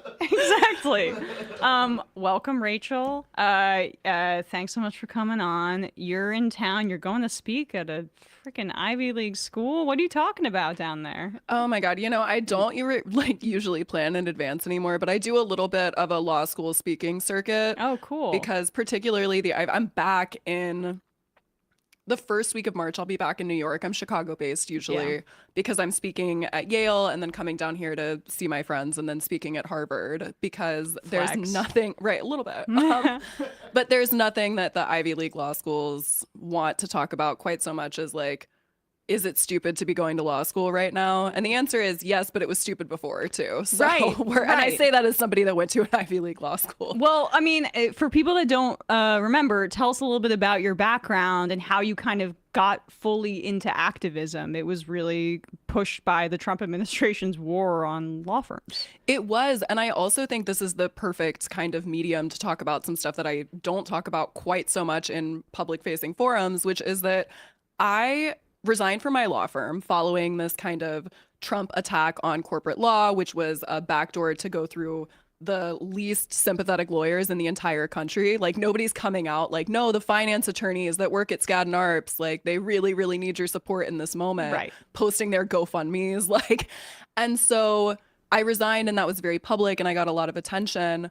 But one of the reasons that I was so equipped for that moment and to use social media effectively in that moment is because I had been on TikTok for a while. I started a TikTok like many people did in 2020 and I was in law school and had kind of some random followers about some politics stuff, a lot of community stuff. I posted a lot about, believe it or not, I even used to make like some couple-y content with my ex-boyfriend, which is, thank God, right, dude? Did you scrub that from the internet? It's gone. It's done. And so I had this social media presence, and when it really crystallized, I disclosed it to my employer when I graduated from law school, but it became a big issue in October of 2023. And you may recall that some stuff happened that got people in trouble for their views on the internet in October of 2023. Yep. You know, related to the genocide. Yeah, there we go. And I was one of the only, not the only, but one of the very early voices. I am of Jewish heritage, though I don't practice. A couple generations ago, my family converted to Christianity. And people were so frozen in October 2023. Y'all were not. There's like a very short list, I think, of non-Muslim people. Muslim people were like, what the fuck? Like, could some people comment, please? And I was posting very like restrained, hey, maybe 60 years of occupation is relevant to any type of action in this moment. Right. And got in trouble with my law firm about it and refused to take anything down. And it was like this big power struggle that I ended up winning. And I know their biggest regret is that they didn't fire me in October of 2023 because people would not have been on my side. But that kind of use of social media, and then also understanding that my firm and that the vast majority of kind of private industry, high prestige private industry in this country wasn't ready for people to stand up to them. Right. That was a really powerful realization that then guided a lot of kind of the resignation and aftermath. So you won that fight, and then you saw your law firm capitulate to Donald Trump and settle with him, I believe. Take us to that period. So in February of, oh my God, I was going to say this year. It's February of this year. In February of 2025, a year ago now, Donald Trump started issuing kind of targeted executive orders and actions against specific law firms that had represented usually pro bono clients, sometimes paying clients like the Democratic Party that he hates. Yeah. And he would basically enter these orders that said that the law firms couldn't partner with the government anymore, couldn't get security clearances, which often they needed in order to access just discovery if they were litigating things for the government. It was alleged that he was trying to bar them from federal courthouses. So it really like kneecapped their ability to practice. And Paul Weiss, which has also been in the news again recently because the chair who led this decision was heavily in the Epstein files. And like, Emma, you probably saw, did you see his excuse where it was like, I just was trying to get my son a job on a Woody Allen movie? Oh like, my God. That's your out? Like, no, Jeffrey Epstein was just my pet. No, I just wanted my kid to work with this other famous pedophile. Yeah, it was just like, I was trying to and use nepotism to get my kid to work with this other famous pedophile. I didn't want to hang out with the famous pedophile you're focused on now. Yeah. I wanted to hang out with the famous pedophile you've forgiven. Yeah. People just have too much nostalgia for. No, I didn't see that, but I guess it would be interesting. I don't know, just a theory to think about. Did Paul Weiss, they bent the knee to Donald Trump, right? I mean, they were the first. They were the first, and that's really notable given the fact that Paul Weiss has done a lot of work for Democrats before in the past. That's kind of their reputation, if I'm assessing that accurately as a non-lawyer. Right. But so, yeah, they bent the knee. It would be interesting to know if I don't know, people high up at firms like that have an understanding that this administration is sitting on information like the fact that I corresponded intimately with Jeffrey Epstein might have influenced their decision to capitulate kind of quickly. No, literally. And so 2 things on that, because I think it's the exact right kind of path to go down. The first is that Paul Weiss was the first law firm to kind of bend the knee. The other law firms that had been targeted earlier fought in court because these are fucking blatantly illegal. There's no reason not to. The second is that even if Brad Karp wasn't sitting around thinking, oh my gosh, I'm in the Epstein files, they represent Apollo really, really closely, like Apollo Global Wealth Management, I think is the full name, and it's run by Leon Black, and he is in the Epstein files. He is like, they could be called the Leon Black files. Right. There. And so all of these decisions were definitely impacted by the kind of consulting firms, VC firms, private equity that pay these big law rates and what the clients wanted them to do. So if I'm Leon Black, I'm like, do not piss off Donald Trump because he has these Epstein files. But then, you know. Yeah. But then here we are. So you're going to law schools and you're speaking a little bit about probably not the speaking out about the genocide part, maybe more. I talk about it. You talk about it, but they want you to come on to talk about like you resigning and in protest. And that's at least good for law students to be hearing, even though, as you're saying, we have so many damn lawyers in this country before all of this. And now it's like the infrastructure of law is completely crumbling. I mean, like what is happening within the Department of Justice has got to be the biggest shock to your former profession or your profession that I can think of. I mean, it's hollowing out that entire infrastructure of lawyers there was this revolving door, they end up going into private practice, what have you. But like that generation of lawyers, it's going to be indelibly affected by these actions by the administration.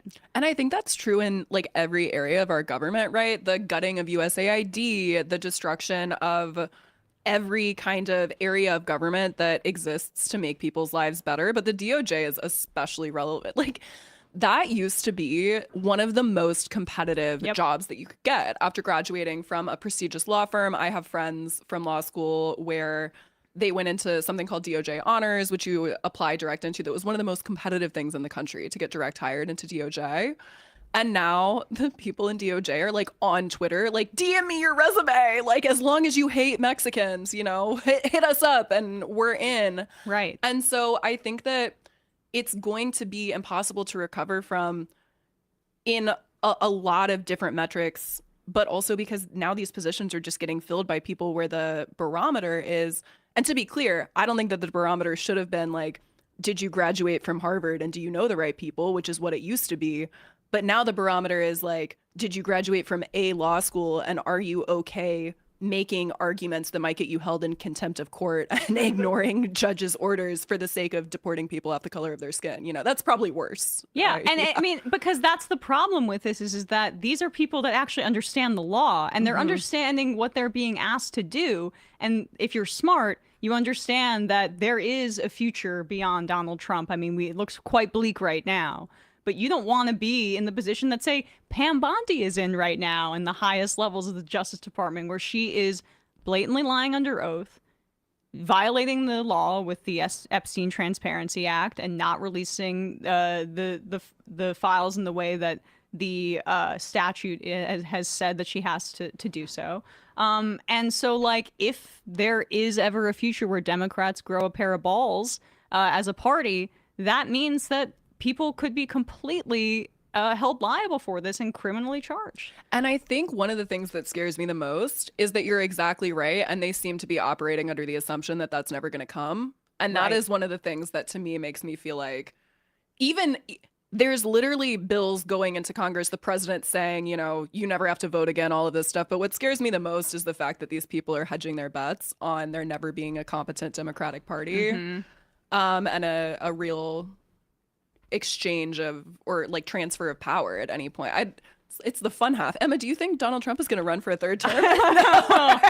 I mean, the fun stuff. I think I can't even see ahead of really the midterms at this point because there's so much that needs to be determined in terms of like the federal government cracking down on the ability of people to vote. We didn't really talk that much about the SAVE Act. We will, I think, more tomorrow because there are some Republicans saying we should nuke the filibuster for it. But what do you want to say, Rachel? Matt? I'm curious about your perspective on the pipeline of the right to like build lawyers, like to do this sort of thing, right? Like, what's your experience been with them? How do like non-right-wing freaks view those sorts of students who get in that pipeline to be like right-wing? I mean, they want to be like Brett Kavanaugh or whatever. Like, what's your perspective on that?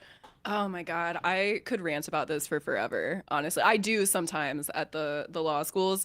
For people that are not familiar at all with kind of the legal industry, I think the most important thing to be aware of is the Federalist Society, which was founded by Leonard Leo, who Donald Trump has recently thrown under the bus, or not founded, but like he's run with it a lot.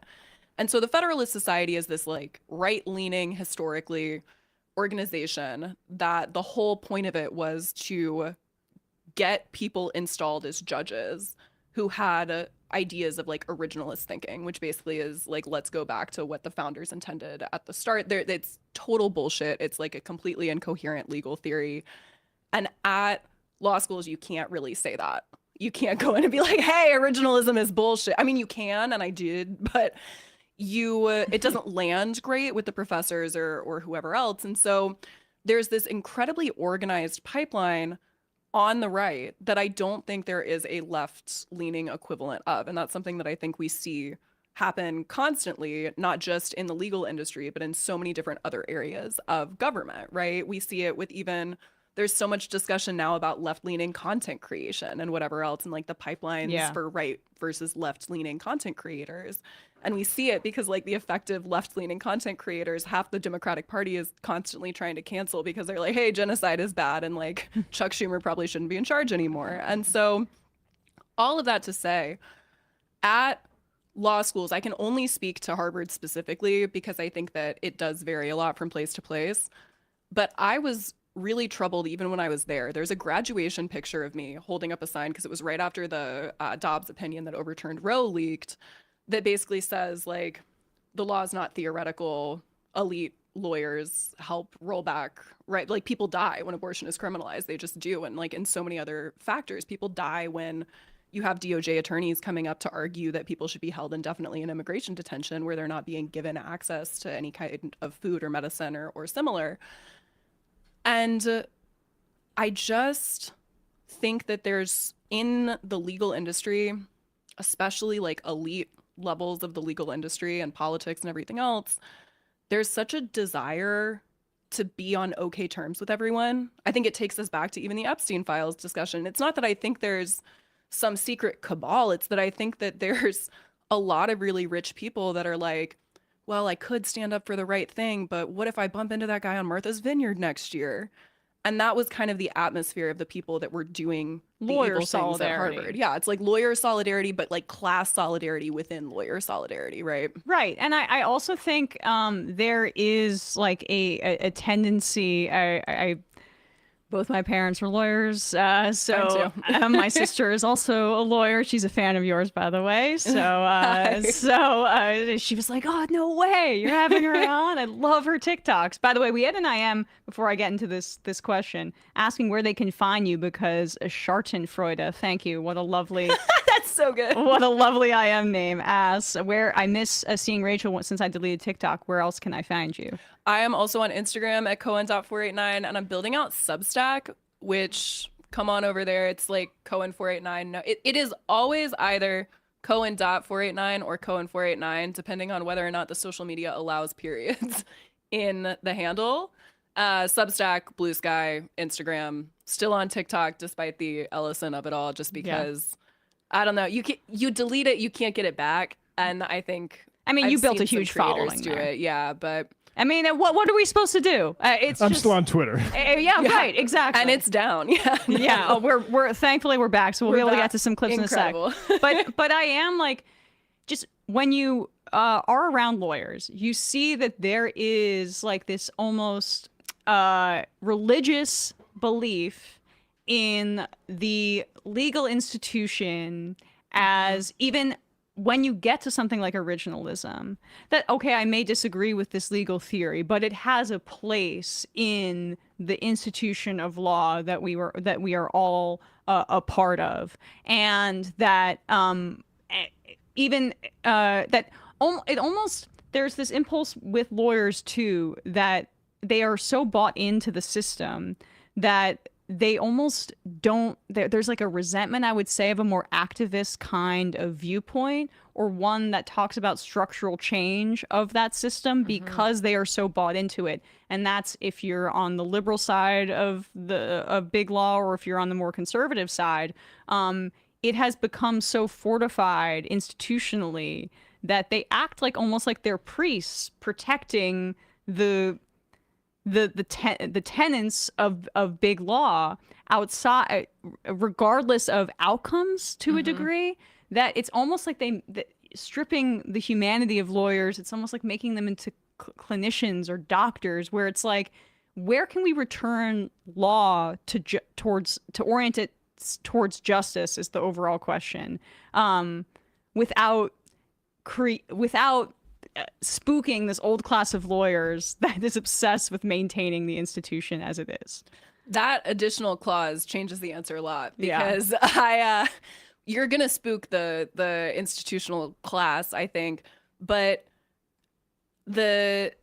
so there's so many kind of buzzwords that people will be familiar with that originated very specifically in kind of like legal theory, and one is critical race theory. Like Kimberly Crenshaw's idea of critical race theory was a response to this guy Douglas, oh my god, what's his last name? The development of critical legal studies, which was a critique of basically exactly this back in the 70s, the idea that you need to consider the outcomes of the law, you need to consider the context in which these things are being decided. And just as an aside, Stacey Douglas. I think no. Douglas, I'll find it. All for right, us. go Yeah, ahead. yeah. But I think that one of the things that's really been lost is the idea that the 70s and kind of that degree of criticism of institutions, I think that's the most comparable era. It's something I look to a lot. I'm like Googling frantically the Weather Underground. Just no, I'm kidding. I'm not. But I think I'm really interested in that era of activism. And that was the last time there was a lot of kind of focus in legal theory on shouldn't we be thinking about impacts and outcomes. And so then Kimberly Crenshaw said critical legal studies is really helpful and we should be thinking about those things, but also we need to think about the institutionalization of race and racism in the United States. And then that, of course, was taken, which is this very specific legal theory building on another very specific legal theory. And Fox News was like, and they're going to teach in kindergarten that it's bad to be white. And Right. it was just like, you don't, incorrect. But the kind of underlying question of how do you get people there, I think a lot of those people just can't lead, right? Like, I think that a lot of our solutions to not just the problem of equity in law and redirecting is that the people who have been in charge and calling the shots have to go, because these people pretend that there's like an objective truth and reality in the American legal system, which is insane anywhere, but is especially insane in a common law system where the laws build on layers of interpretation over time. Yep. And so the idea that you even can treat it in a clinician way where, okay, if you're a doctor, you have cancer, you don't. Like, if you're a lawyer, there is no objective right answer about whether or not affirmative action is legal in the United States. So just do the right thing. Like, what are we even talking about? And the pretense that this is being treated with that objectivity is genuinely a harmful one that has given a lot of leeway for there to be some incredibly creative interpretations as if this is some sort of scientific formula. 100%. And it's like, then repeated and repeated and repeated to these people who have been chasing after getting into a specific law school for their whole lives, who want a specific kind of lifestyle off of how much they're getting paid. And so they almost have to buy into it, because then if you don't, it's really fundamentally it difficult for like your sense of self. And I think that's something we see even in conversations around like ICE abolition and the response to the number of people that are like, Trump's ICE, Trump's DHS. Yes. And it's like, my brother in Christ, this is Duncan Kennedy. Sorry, that was his name. There you go. Like, my brother, this is just how this works. And we can either undercut it and kind of make a better system, or we can keep going in circles and never arrive anywhere. Because if we accept their premise, that's something the right is very good about, is just like rejecting premises that make no sense. Yes. Or ones that do make sense, but don't align with their worldview. And I think we could be a lot better about that on the left, right? And just like amplify. There's plenty of people who think we should be centering justice. They just aren't at the top of the legal industry for the most part, because that counts against you in most of these spaces. You're considered unserious. All right, well, let's have some fun now that we're I thought here. that was very fun. Look, trust me, I have fun with it too. But we referenced this earlier. We've played this clip of you before. Was this maybe your most viral clip from Minneapolis? It was my most viral clip from Minneapolis. Okay, well, we're gonna have to play it again because it was so phenomenal. So you tell us some backstory. You ran into Bovino. Like, were you following him, or was this just coincidence? No, we were doing some. I was out with some organizing friends, and we were following a convoy. That had been in kind of some of the rapid response chats, and I was the driver, so I wasn't even like on my phone. My friend was just telling me like, go here, go here. And then someone texts and says, oh, we've lost the convoy. And so we pulled off the highway, and I was like, I desperately need a Celsius because I'm dying. And we pull into this speedway, and we see a couple of people in like ICE, I would say uniform, but like their fatigues or whatever, their dress up clothes. And they were like, oh yeah, I was like, you can, report this. I'm going to go inside and get a Celsius. And I walk into Speedway, and it was just like a dozen ICE agents and Greg Bovino trying to buy like a beef jerky or whatever. Well, it must have been hard to spot him for a second. No, I had to like go over the right. The shelves were like. We have established at this point you're 5'10". Correct. I'm 5'8", and I like to be the tall girl or the taller girl, but you've stolen my thunder here. But at the very least, you are the average height for a man, so we can establish that. Not trying to say the average height that men say they are. Okay, the average right. The average height that men say they are. Okay. If we're going by that very scientific formula, Bovino has like many inches to clear here. So you call that out to his face, and here's one of the best clips from Minneapolis with Rachel. Hey fam, I was in Minneapolis, and look, we just stumbled upon Greg Bovino at a fucking Speedway for a pre-Hague photo shoot. So good for him, I guess. For those following along at home, I have nothing against short men, but I do just have to report back there is about a 4-inch height difference. Do you want to get closer so they can see? Oh, no, a little higher than the jump was like still not the same. So Greg, you're standing right there in front of me, but to everyone following along at home, I hope you fucking eat shit. I hope this keeps you up at night for the rest of your life, and no one fucking wants you here. Oh, fantastic language. There's children in here, and your fucking vehicle, asshole. Choke. Oh, underused. Okay, yeah, underused. I'm gonna use that. I'm gonna use choke more. So there, when you said that about their children in your vehicle, what was that about? He was chiding me for swearing. Okay. He was like, "Oh, nice language. There could be children here. There are children here." And I was like, "Where? Number one, like, where are their children? But number two, they'd been abducting like 12-year-olds consistently in Minneapolis. Yeah. Some people did think that I'd like seen children, and I wanted to like dissuade them, just because that's not what I saw, but I do know that they were kidnapping children and that there's however many dozens of children in Dili. And so we don't need to make stuff up because the reality is so fucked. Yes, exactly. We know we've seen those videos of children. They're eating rotten food in Dili. There's been the reporting is that they've stopped paying the medical bills at these facilities for months. Like, what do they think is actually happening there? But Bovino out, Holman in. Apparently, they're drawing down from Minneapolis. But I'm sure you saw. But I don't think anyone's seen people leave. Like, I think they keep doing that. But yeah, sorry. My more, the sillier point is, I'm sure, did you see those photos of Bovino after being fired at that bar? I did. He's so sad. Like, he was sad.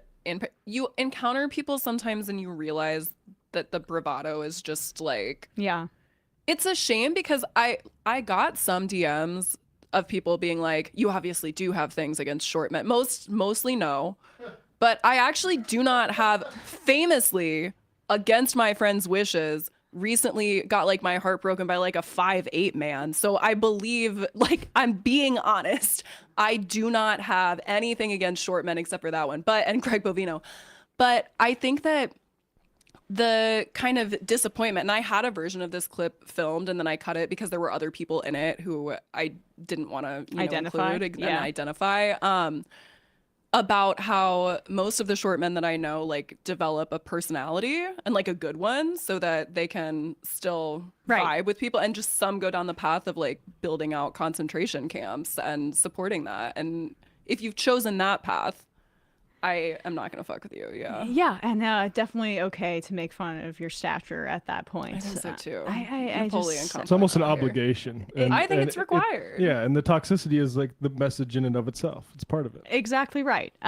So for anybody that's pearl clutching about that, if you choose not to be a Nazi, we're not going to make fun of your height. But if you choose to be a Nazi, you're going to get your height made fun of.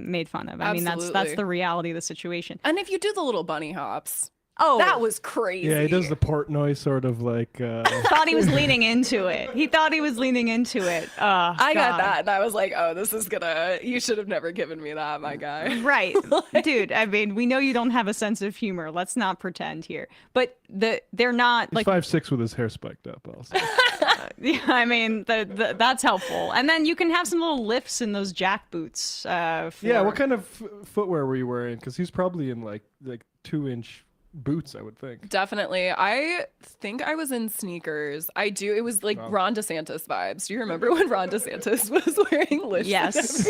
Yes. The special cowboy boots that are also stilts. Yeah, literally like one of those same height parties, but it's like right. They should hang out, honestly. I feel like they would get along. Bovino's a little bit of a southern dandy. Yeah. With that. They both look normal height. Like they should fuck off and hang out. That's basically my advice. But you're basically saying that a lot of people in Minneapolis are saying that this drawdown is more cosmetic than necessarily is being presented. I think it's really difficult to say because people are spread so thin. Like, it's not a coincidence that at the same time all these newsrooms are being gutted, that there's this rise in fascist authoritarianism, because it's so difficult to know whether or not people are actually leaving, what is performative, what is not, how many people are even working at ICE in this moment. Right. When I was following Operation Midway Blitz, which was the original Chicago kind of operation by ICE, there were disappearances that have continued since they said that they were leaving the city of Chicago. And so I think that there's use in saying, actually, we're going to celebrate this win off of this incredible organizing. I think we should do that. But I think that I just, mother, should I trust the government? Like, never, but especially not now. And I think that because everything is so disorganized and disintegrated, and also just worth naming that now with this government shutdown, like, these people are just doing it for the love of the game. Yeah. So it's like they're not even getting paid. Some of them are, apparently, but I mean, that's because the Republicans tried to do that in anticipation of these abuses, like fortifying and classifying many of them as essential workers. But I mean, it's and really frustrating to me that there hasn't been more reporting on, and this is how effective they've been at concealing their identities. Like, what the hell happened to the Proud Boys? I mean, the Proud Boys also, their club, what'd you say? They got a jobs program. Right. I mean, like their club, their little stupid hangout, they didn't necessarily always reveal their identities there publicly. Like there wasn't some sort of list of if you're a Proud Boy or not. But that's where all these guys went.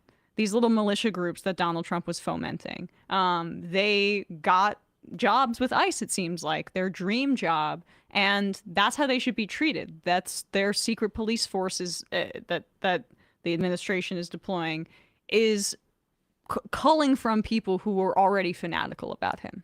Absolutely. And I think Diabolical Lies, if anyone listens to them, is a podcast that I like a lot. And they just did an episode called ICE is a Jobs Program for Losers. Like, it is offering this idea. And if we want to be a little bit empathetic about it, which sometimes I do and sometimes I don't, but today I will. If we want to be a little bit empathetic about it, you have all of these people who are in fact losers, who have no kind of community that's offered to them, who are being told by more losers on the internet that they are losers and that they can change it if they just go out and do, like, there is no alternate community option for a lot of these people, and that doesn't excuse anything. It just, I think, speaks to the deep failure of our society to give people the tools to plug in a productive way. It's like, there's always money for war. There's always money for disappearing people off the streets. There's always money to convert warehouses into internment camps.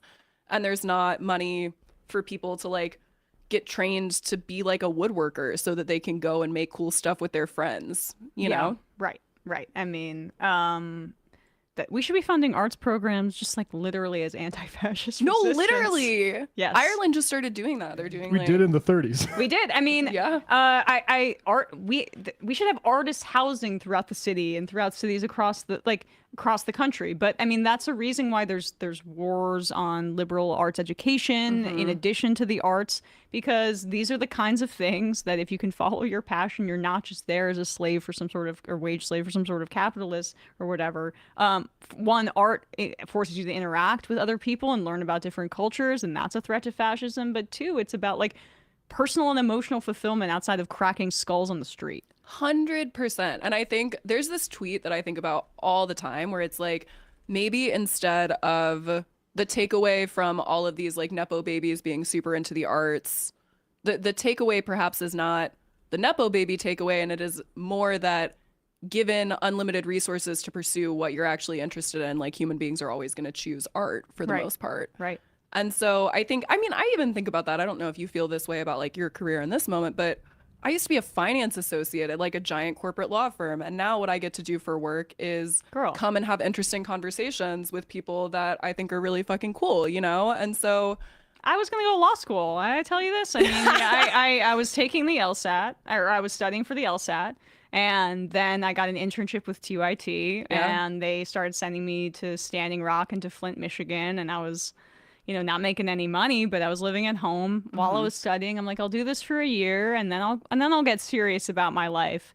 And then I never really did. So, but like, I mean, that was what I was staring down the barrel of. And then you just think, I'm like, okay, I have these principles, but I want to have a good income. And like, there's no way for me to have principles about this kind of thing, or I love politics, I care about it, I like talking about it. There's no way for me to make a career out of that. And we got lucky probably in our own ways, but those opportunities aren't available for people. No, one of my more controversial takes, and I am very close to being an abolitionist. The only reason I don't identify that way is because Miriam Kaba has an essay where she's like, unless you're 100% sure that you mean it about everything, don't use the term because it distills it down. Also, sometimes people pigeonhole you about terms. I try to avoid labeling myself a lot of things just because it's like, well, you're not this and then whatever. But, no, 100%. Yeah. And also, like, I have very strong feelings about concert etiquette. So can I say for sure that I don't think anyone should be in prison? Like, maybe not. But like, would Greg Bovino get to stand up front at a concert? Greg Bovino, I don't think we would be at the same concerts. You know, do you remember when Mike Johnson was talking about who would be a better guy for the Super Bowl halftime show, and he was just listing like the same country artists who are 85 years old. No, I did not see that. I'll But find yeah. it, I'll send George it to you. Strait or something. It literally, George Strait would even be better than who he was saying. It was like, anyway, I'm gonna show Proposed my Lee Greenwood. Oh my God. It was like Lee Greenwood should have played the Super Bowl over Bad That'll Bunny. get the kids going. But I think one of the more controversial takes that I had on the internet ever was talking about how, like, ACAB, to be clear, but also we should think about, I used to be a teacher. I taught high school for 4 years. I'm between college and law school. And the cops in my city made more money than I did without having to have a college degree.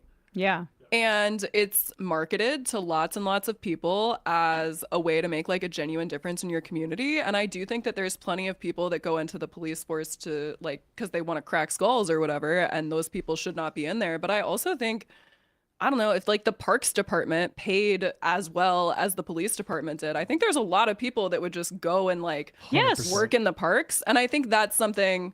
Teachers are another I mean, well, Yeah. you just said Teacher, that, but yeah. also if there's like education programs where people Yeah. can like get their college actually paid for in advance and not, oh, take out all the debt and maybe we'll give you this money back later. Like those are the things that do keep me, I think, a little bit optimistic as I'm sitting around like critiquing the world, is that it's like, cool, if we didn't spend 36 billion with a B dollars on ICE warehouses this week, we could have funded some shit that was actually cool. 100%. Like the Green New Deal would have had like a civilian climate corps type of component where it would have just been this jobs program. Yeah. And you had certain Democrats saying, calling it the Green Dream or whatever.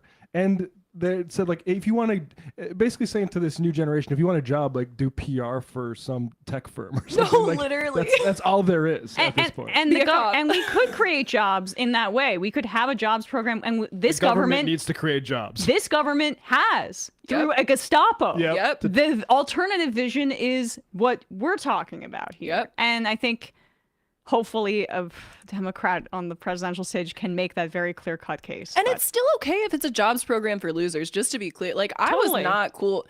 Anyone, I know that there are some people that subscribe to y'all that knew me in high school because they were very excited the first time I came on the show.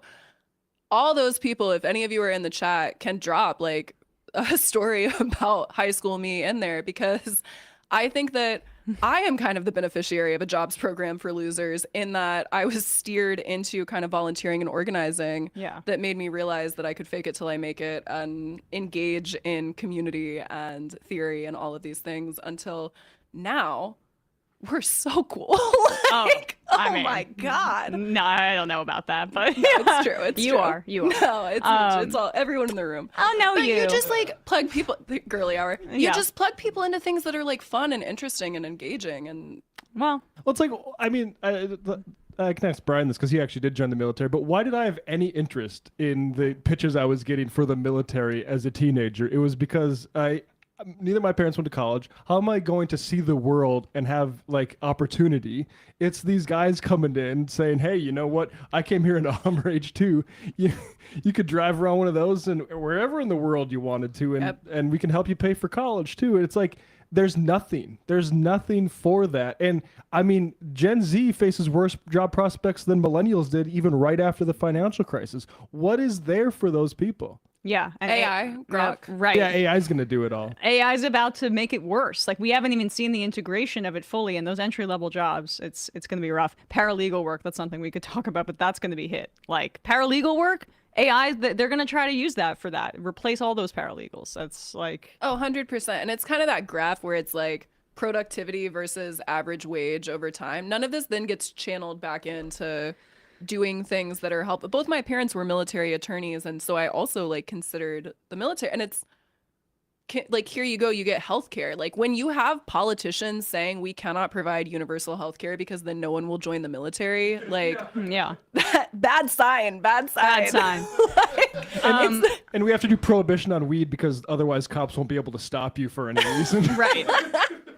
Yeah, it's literally, it's just creating more problems out of the dysfunction and not addressing the dysfunction. But Rachel, where can people find out more about you and follow your social media and all that kind of stuff? We'll take a quick break, then we'll finish up the fun half. But just wanted to give you a chance to plug away. I appreciate it. It's Cohen, Cohen, Cohen489 on Instagram and TikTok, Cohen, COHEN489 on Substack and Blue Sky. All right, guys, quick break, and then we'll finish up the fun half.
We are back, folks. We'll do some clips now, read some IMs, but so lovely to have Rachel. Really, really great discussion. Dickhead said, Miss Rachel sure is pretty. All right, I'll pass that along. The real RJOC did a job for Paul Weiss several years ago. They never paid. No shocker they got in bed with this guy notorious for not paying his contractors.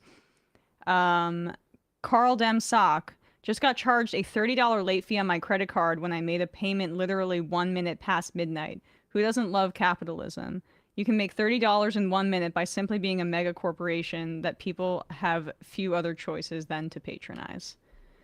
Exactly right. Science is Political says, I have a friend who lives in Minneapolis, and she said, what drawdown? She also lives a few blocks from where Renee Goog was murdered, so I don't know if they're doing more intimidation there as collective punishment.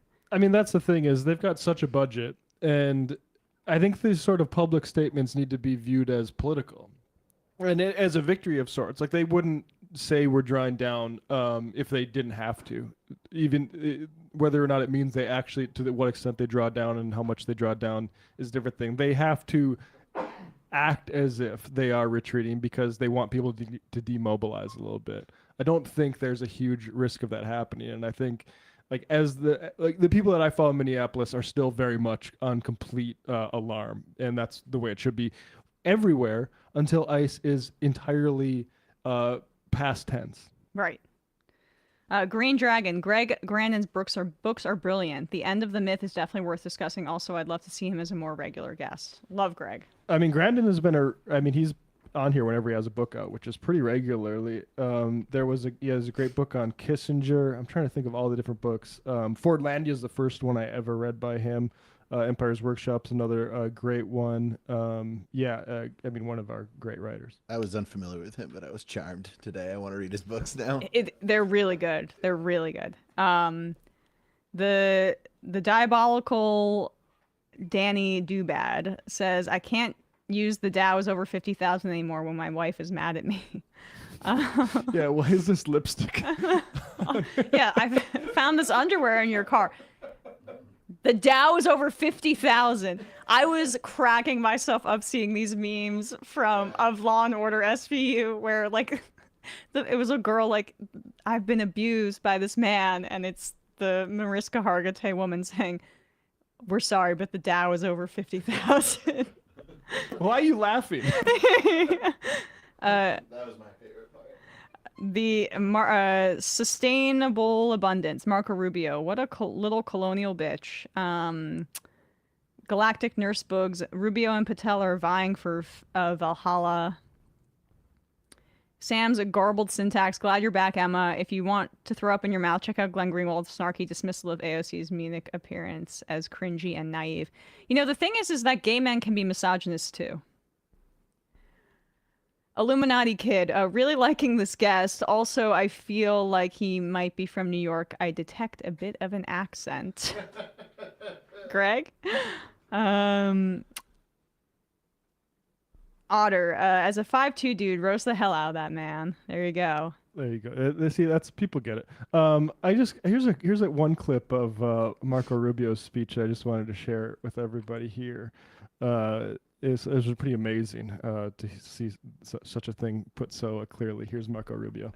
Know that if there is not the strength of will on the part of the Afrikaner to follow the course he's chosen, and to do it to a certain extent ruthlessly, although I would say he will always try to justify it vis-a-vis certain moral principles. But if this is missing, I mean, we have lost.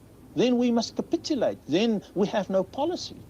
And a few years later, South Africa and the Afrikaners did have no policy and did have to capitulate. And I just think that there's, and I don't want to be too sanguine about this because I think a lot of people are going to die as America's lashing out. But this is all impotence. Yeah. Talking about the West as China is signing deals to build BYD cars.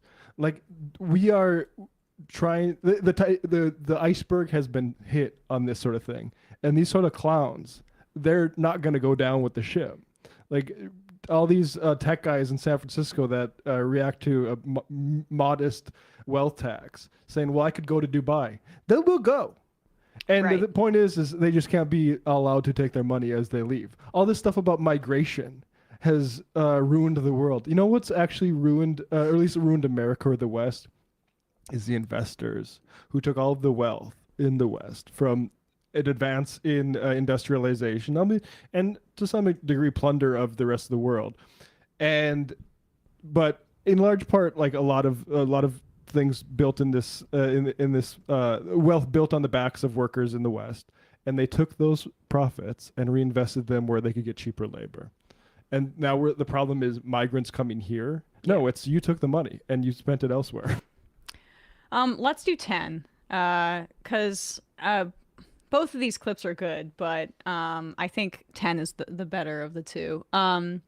So Hakeem Jeffries, the top Democrat in the House, went on Joy Reid and Wajahat Ali's show, or it's the Joy Reid show, but Ali was co-hosting. And I mean, this is pretty interesting exchange here. Wajahat asks him about AIPAC money, and whether or not he'll commit to taking it, but also more broadly, what his stance is as Democratic leader in the House. And when you have right-wing money, Republican money, being flooded into primary races and doing negative attacks on candidates like Tom Malinowski. This is going to be a question about that special election, which ended up in Mejia, the progressive candidate, winning because AIPAC wanted to make an example out of Malinowski, who is extremely pro-Israel,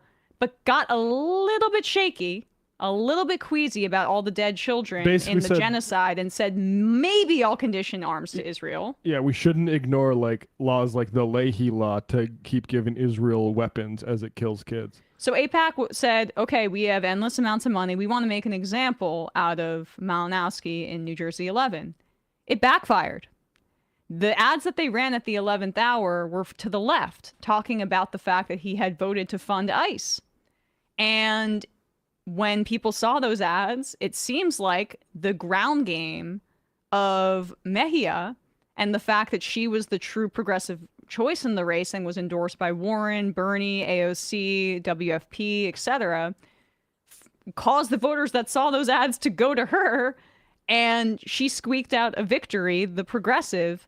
And the AIPAC candidate, I think, came in third, and then the Democratic Machine candidate came in fourth. So they split all those votes up, and there could be a lefty if she wins in the general in a few weeks. So it's now representing it's not, NJ11. So now it's not just the pro-Palestine left that's upset with AIPAC. It's even Democrats who are like, hey, I'm not anti-Israel. I just think like it's creating a problem for me that we are breaking the law Right. to support them. So here is that question asked of Jeffries.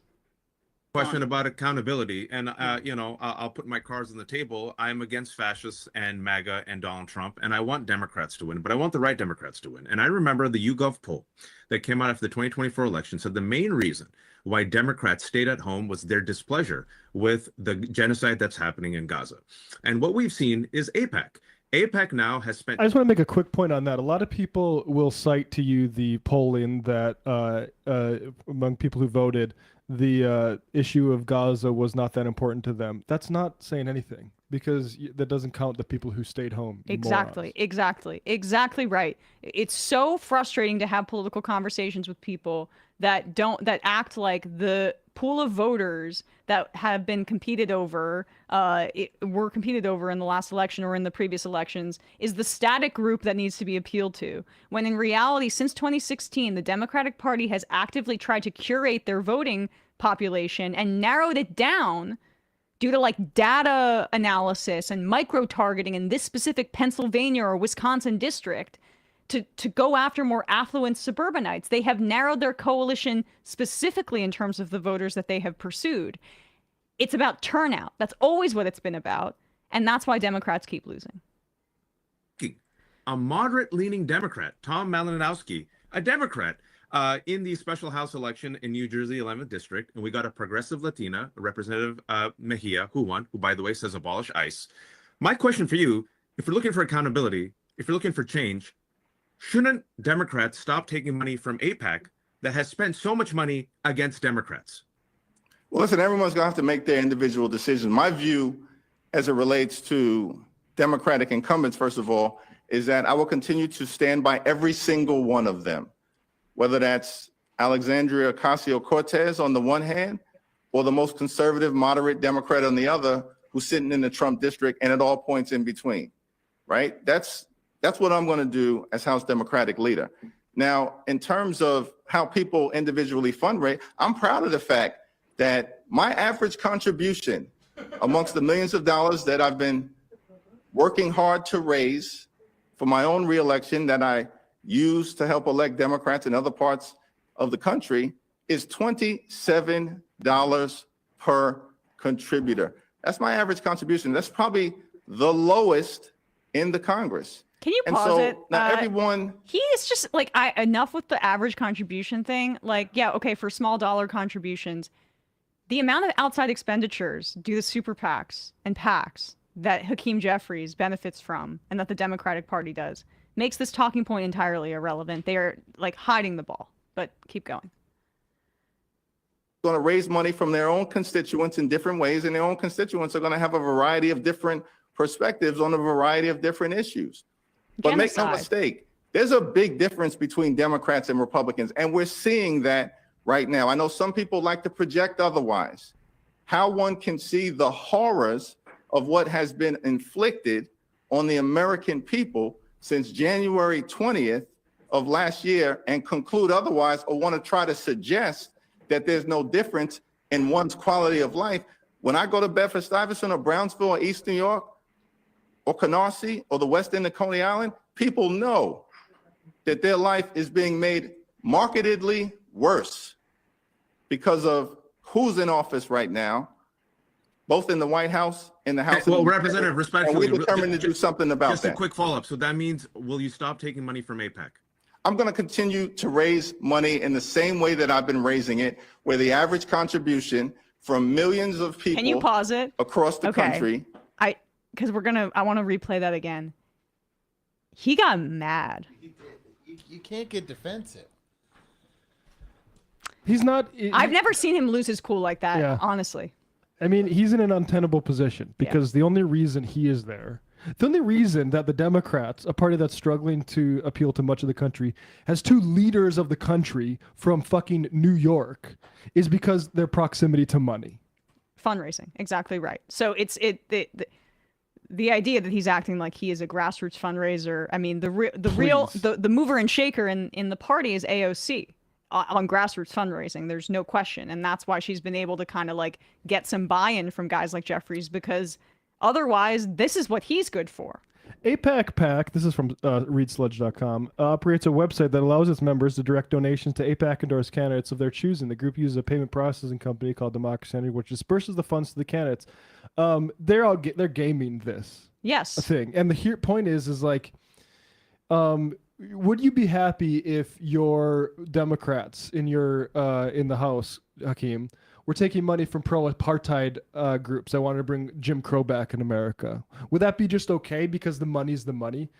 Honestly, it's a good question to ask a guy like Hakeem Jeffries, because he clearly doesn't give a shit about crypto money, which is destroying his party and winging him at every point. And so I don't know what the answer to that is, because I think him and Schumer, they're just there to take payments. That's all that they're there for, and they have to pretend something else because otherwise it doesn't look good. In a functioning democracy, they would not be the leaders of their party, but we are in a post-Citizens United world, and that is exactly why they had become leaders at this time, and not even someone like a Harry Reid prior, who came up in a more organic political tradition. But we'll watch his answer here. Just go back 5 seconds, because it was pretty crazy to see how he got pissed off at just that one follow-up, because he was trying to filibuster. In different ways, and their own constituents are going to have a variety of different perspectives on a variety of different issues. But make no mistake, there's a big difference between Democrats and Republicans, and we're seeing that right now. I know some people like to project otherwise. What are we seeing? How one can... Some people, like the people who stayed home in the last election because you motherfuckers kept thinking that we need to support Israel above what our base wants. This is why Hassan pissed so many people off last week, is because they want it to be something. They want the Democrats to be able to do whatever the fuck, to be able to let the economy collapse, let people's ability to buy a home collapse, let Israel do a genocide right in front of your goddamn face. But then just know that the Republicans are better and somehow deliver elections for them that way. I mean, this is absolute corruption that we are seeing right now. And everybody who's getting really pissy at Hassan over that shit, they don't want to confront this stuff. No. Project otherwise. How one can see the horrors of what has been inflicted on the American people since January 20th of last year and conclude otherwise, or want to try to suggest that there's no difference in one's quality of life. When I go to Bedford-Stuyvesant or Brownsville or East New York or Canarsie or the West End of Coney Island, people know that their life is being made markedly worse because of who's in office right now, both in the White House and the House. Well, Representative, respectfully, we're determined to do something about that. Just a quick follow-up. So that means, will you stop taking money from APAC? I'm going to continue to raise money in the same way that I've been raising it, where the average contribution from millions of people across the country is $27 per contributor. We are out of time. I had more questions, but we have to get our next guest on. Thank you so much. Shout out to the producer, because I've used StreamYard before, and you have to choose which comments you throw up. Yes. Oh, yeah. The thing. And they were just hammering. Well, I mean, the reality is just like, if you are a Democrat at this point, just a standard Democrat, you don't need to have our politics. You hate AIPAC. The leader of the Democrats in the House is saying something that is in complete contravention to an overwhelming majority of his own voter base, let alone the growing number of independents that are leaving this party for the very attitude that we're talking about with the Hassan thing, the entitlement, the the entitlement to anti-democracy. Like sit with that for a second. You have Hakeem Jeffries there, who is getting pissy that Wajahat Ali is trying to press him on the fact that he's taking blood money from a genocidal right-wing group, when you have a poll from around 6 months ago at this point in Gallup that showed that it's like something like 4%, 5%, single digits of Democratic voters that support Israel's military action in Gaza. The overwhelming majority are opposed to it. The majority believe it's a genocide. And he gets angry that there is some sort of question from a reporter, from a media figure, a journalist in this moment, that reflects the popular will of his voting base because it puts him in an uncomfortable position with his donors. But that's genuinely the problem here. And with the Hassan outrage that I caught up on late because I was sick about, God forbid, him saying that he wouldn't vote for Gavin Newsom preemptively without even understanding what Newsom, in theory, would be standing for with his presidential platform, is another example of why we are in this situation. People wanted input on the 2024 race, and they shoved Biden down people's throats when even the voting base at the time in the Democratic Party said, this guy's too old to run again. Now they're haranguing people for not preemptively agreeing to vote for Gavin Newsom, regardless of what he stands for, in contrast with Donald Trump. That's the entire problem. The entitlement seeps through every pore, and it's not earned. And it makes people feel like, why would I support this party that does not care about my viewpoints? At least the Republicans, with their base, they want to see immigrants getting brutalized, and the people at the top of the party go like, hell yeah, we'll give you that and then some. And that's how you win power, is being responsive democratically to people. He waited to the last possible moment to where it didn't matter at all to endorse Zohran Mamdani. Yeah. He does not give a shit about that whole party thing. He would have preferred Andrew Cuomo to have won. Make no mistake, even as an independent. Of course. And that's why Schumer, the other person who's in the same position, which is just a money guy for this party, also didn't endorse Mamdani. What did Mamdani do after that election? He didn't say, people should know the difference. Why didn't the people know the difference? He went out and asked people, hey, why didn't you turn out and vote for Kamala Harris? And you know what they said? Two things mainly. Gaza and cost of living. And now these same people, Kim Jeffries, act like oh yeah, I'm on the cost of living thing. I got you on that. No, you fucking don't. Well, that was Bernie in 2016, Exactly. and they were trying to destroy him. Just talking about the cost of living doesn't mean that you're actually committed to addressing it, by the way. Remember all the people that were snooty about economic anxiety? Yeah. It's actually been maybe the defining thing of the past, like, I don't know. I mean, I would say definitely since the financial crisis in 2008, I'd probably go back to Clinton NAFTA stuff back then. And what's the response been? What's the response been from Democrats? I don't know, Bill Clinton opened to China, right? Like, they don't have Trump a vision. does no tax on tips first, and Kamala goes, and me too. Yeah, me too, because the real problem is how much the government's taken. It's not that your bosses make you work and also don't give you, your wages are flat. Yeah. Because we're bought off by the same people, increasingly so. Every election's getting worse, folks. This isn't getting better. Yeah. Look at the spending in every election since Citizens United. It is that's going exponential, way more than any AI bullshit is. Oh yeah. And so the democracy is getting more and more bought out. And there's been reporting that that AI is already beginning to break records with their fundraising and spending, and the industries behind that to start this year. It's going to be tied with the crypto stuff too, and the crypto industry took out one of our most pro-labor senators in Sherrod Brown. They're telling you that, like Utah, you want to do some sort of moratorium that protects whistleblowers. You know what? You know what tech does to whistleblowers? It kills them.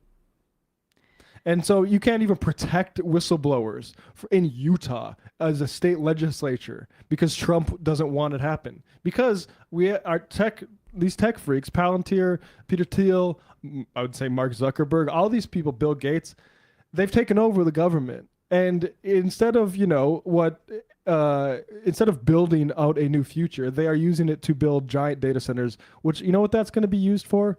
Collect surveillance data on you. Exactly right. Let's do one more quick clip because I just feel badly that we didn't get to enough. What's I was thinking 13 because we were making fun of it before the show, but we can do something else. You want this to? is funny, yeah. Okay, let's do it. So, in New York 12, there is like this really open field. We had Cameron Kasky on before, but he ended up dropping out, and he knew it was a long shot at the time. But there's a lot of Democrats that are running in this race, including he's a Kennedy. So he's the grandson of JFK? Yeah, Caroline Kennedy's his mom, JFK is his grandfather. Okay, so Jack Schlossberg is this guy. He rose to prominence on Instagram as some sort of like kind of snarky anti-Republican poster. Fine enough. Seems very poorly prepared to run for Congress. Just gonna say, we'll watch this clip in full. I think we should kind of just let it run. You'll think that it's over. Wait until the final 20 seconds, okay?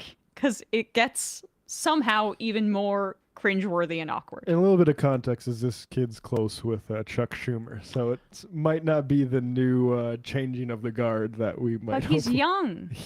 And social media. And I will say, I mean, dude, those Kennedy genes are crazy strong. I can't believe how much he looks like JFK Jr.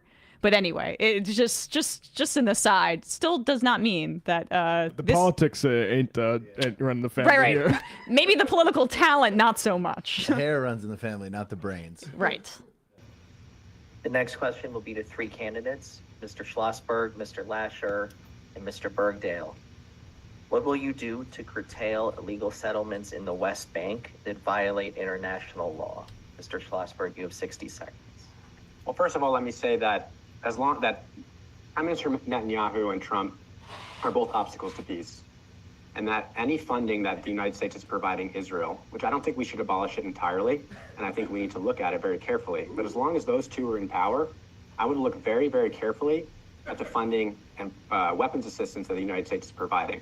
But let me be clear, I don't think the United States should abandon its ally, historic ally. Israel is a democracy, and it's in a very tough neighborhood.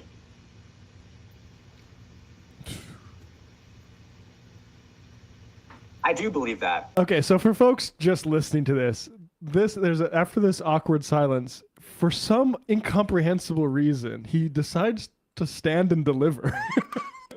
Okay, so we're gonna get because he felt like he wasn't saying that mealy-mouthed garbage with any authority, but perhaps if I stand up, yeah, when I talk about how strongly I'll be looking at this funding, it will give me the gravitas I need. Yeah. Also, the bad neighborhood, racist. So racist. It's basically saying like Israel's in a ghetto with a bunch of Arabs. Israel is a well. Let's play this a little bit further. Then I got some comments on that. I don't think the United States should abandon its ally, historic ally. Israel is a democracy, and it's in a very tough neighborhood.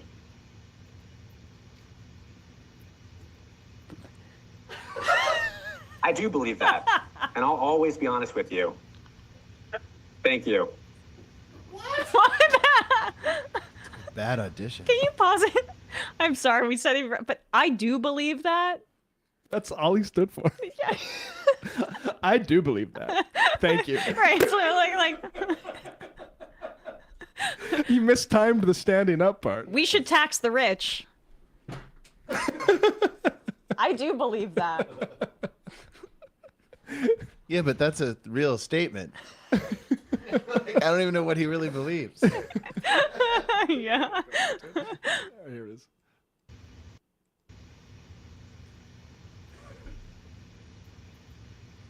I would proudly co-sponsor, or I suppose reintroduce, Congressman Nadler's legislation to impose sanctions on those who are involved in the expansion of the settlements in the West Bank.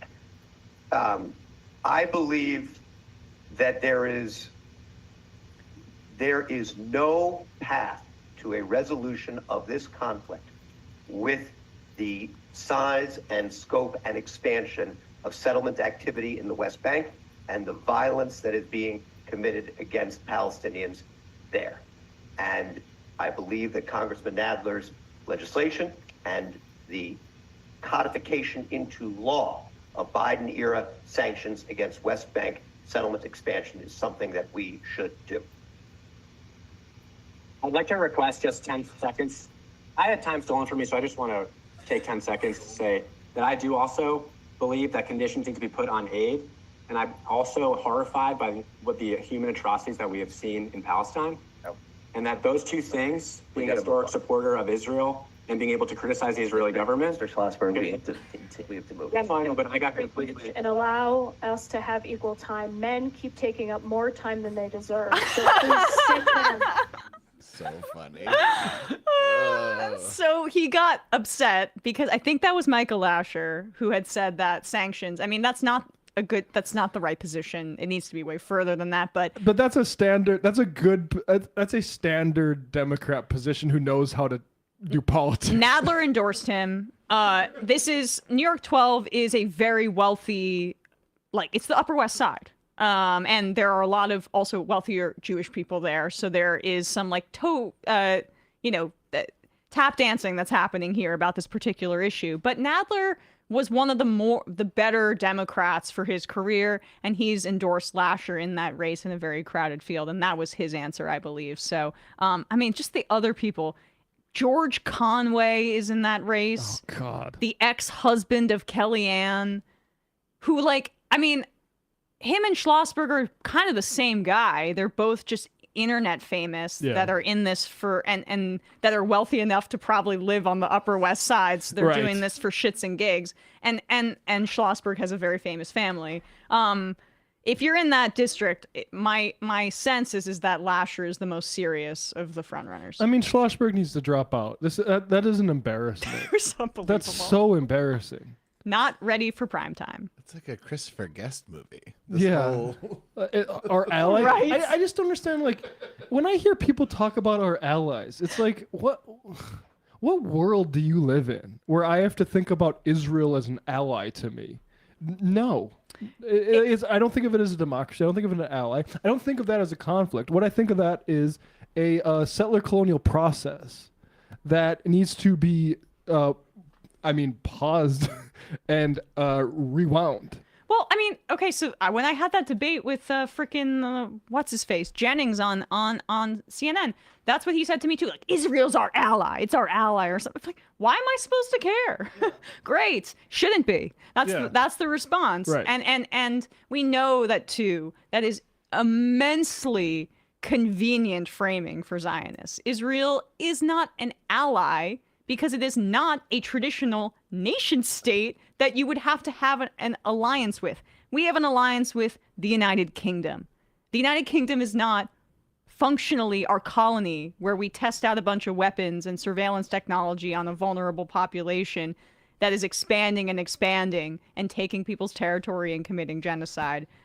It is our vassal state. It is like the Westworld almost for the worst of Western imperialism, because like all of the worst technologies and fantasies of weapons manufacturers, of surveillance and tech technology, they put a flag down in Israel, and then with the population of Palestinians around there, they test it on there, and then they bring it back here to use it on us. Well, and that's all while they spend in our elections and pervert our electoral system. And it's not just America. The UK had their own Bernie Sanders, Jeremy Corbyn, and there were certain issues with the Labour Party in general before he came in.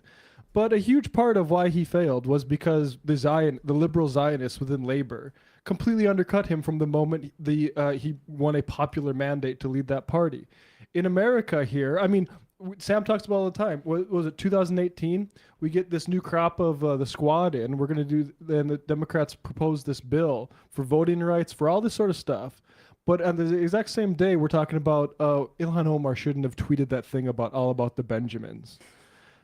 And then, I mean, just constantly, this Israel thing is a huge problem in our politics, and it needs to be flipped. It needs to be a problem for the people who support Israel, and people need a full court press about that. And that includes not just going out for politicians for taking AIPAC money. That also includes them for taking trips to Tel Aviv that are sponsored, even if that money doesn't go to their campaign, Jasmine Crockett. It includes not allowing any Democrats to take money from other pro-Israel groups like Democratic Majority for Israel. There needs to be a line drawn on under all this stuff, as this is oppositional. You cannot support a fascist nationalism in Israel without creating problems for that with that same sort of tendency here in this country. Exactly. You cannot we need multiculturalism to be the ethic that the opposition to fascism is promoting, and the Democrats are basically the best infrastructure that we have at this point, God help us. And we have our leadership bought off by a lobby that is the most anti-multicultural force in the West right now, which is the attempt to create a ethnically, religiously pure nation state in the Middle East that is built upon, rhetorically, the idea that these scary brown people can't live alongside Jews. And in America, the Trump administration is currently making the case using the surveillance technology of Palantir that they already tested on the Palestinians. There are scary brown people that you can't live alongside here in the United States. They're going to rape you. Screams without words. I've heard that before. Interesting. I mean, it's the same thing as the... But I just want to finish my point really quickly. Like, think about that. There is a major faction, the leadership of the Democratic Party, that is committed to a project that is ideologically the exact same as the fascist administration they're supposed to be opposing. Yeah. And we wonder why the Democrats can't actually beat this right now, or at least in the way that they're currently constructed. Why do Southern evangelicals support Israel so much? Why does Texas have all this pro-Israel stuff? It's because they're formerly Klans people. Yeah. It's just what they... Why does Richard Spencer like Israel? Exactly. And so now, I mean, and that's what it is. This is a fascist imposition of ethnic hierarchies within nations. And the thing is it's a utopian project that will fail, but only if another sort of project is there and there is a complete vacuum by the so-called liberal West. There's no idea of what kind of world that they want to create. Maybe slightly folks are coming to say, like, maybe we should actually be for international law. Yeah. Maybe when Mark Carney says, you know, these fictions kept trade lines open for years. Well, not for Cuba. These fictions kept sovereignty protected. Well, not for Palestine. So what does it actually mean? It's going to mean a give and take with people you've never given to. Exactly. All right, guys, we went a little long. I appreciate it. Packed show today. We'll read some IMs and get out of here. Ramona Frankenstein, that clip was so uncomfortable. It took me back to watching the C students in the acting class I took in college as they would struggle through a monologue. You got to learn to speak the meter there, Schlossberg. It's 10 syllables, stress, unstressed, like you're breathing. I'm so sorry for that. I just saw Hamnet this weekend, and I'm in Shakespeare mode. Matt? I do believe that. Oh. Long white noise buildup. Roman, I saw this video in 1988. It was considered HD at the time. Wow. Alex from Germany, I have watched the event with AOC at TU Berlin just before MR. She's such a great communicator. It's no surprise that the 1,100 free tickets were gone supposedly within 3 minutes. It's insane that people like Jeffries and Schumer are the ones in leadership instead of her when you compare clips of them. Yep. And I appreciate her using the word genocide in Berlin, which has driven a lot of people crazy. And it should actually spark reflection, but it's crazy to see the whole Murdoch press. AOC accuses Israel of genocide in Germany, where Holocaust was like, yeah, we know about Germany, you fucking morons. That's a message, frankly, that the German left needs to hear. Because I would say they have their head around way worse than the lefts of other Western countries on that. And given the history, they shouldn't. Sand with lasers. Not paying your construction workers is very dangerous. You might find your newly hanged and taped drywall completely soaked with motor oil. I don't get that.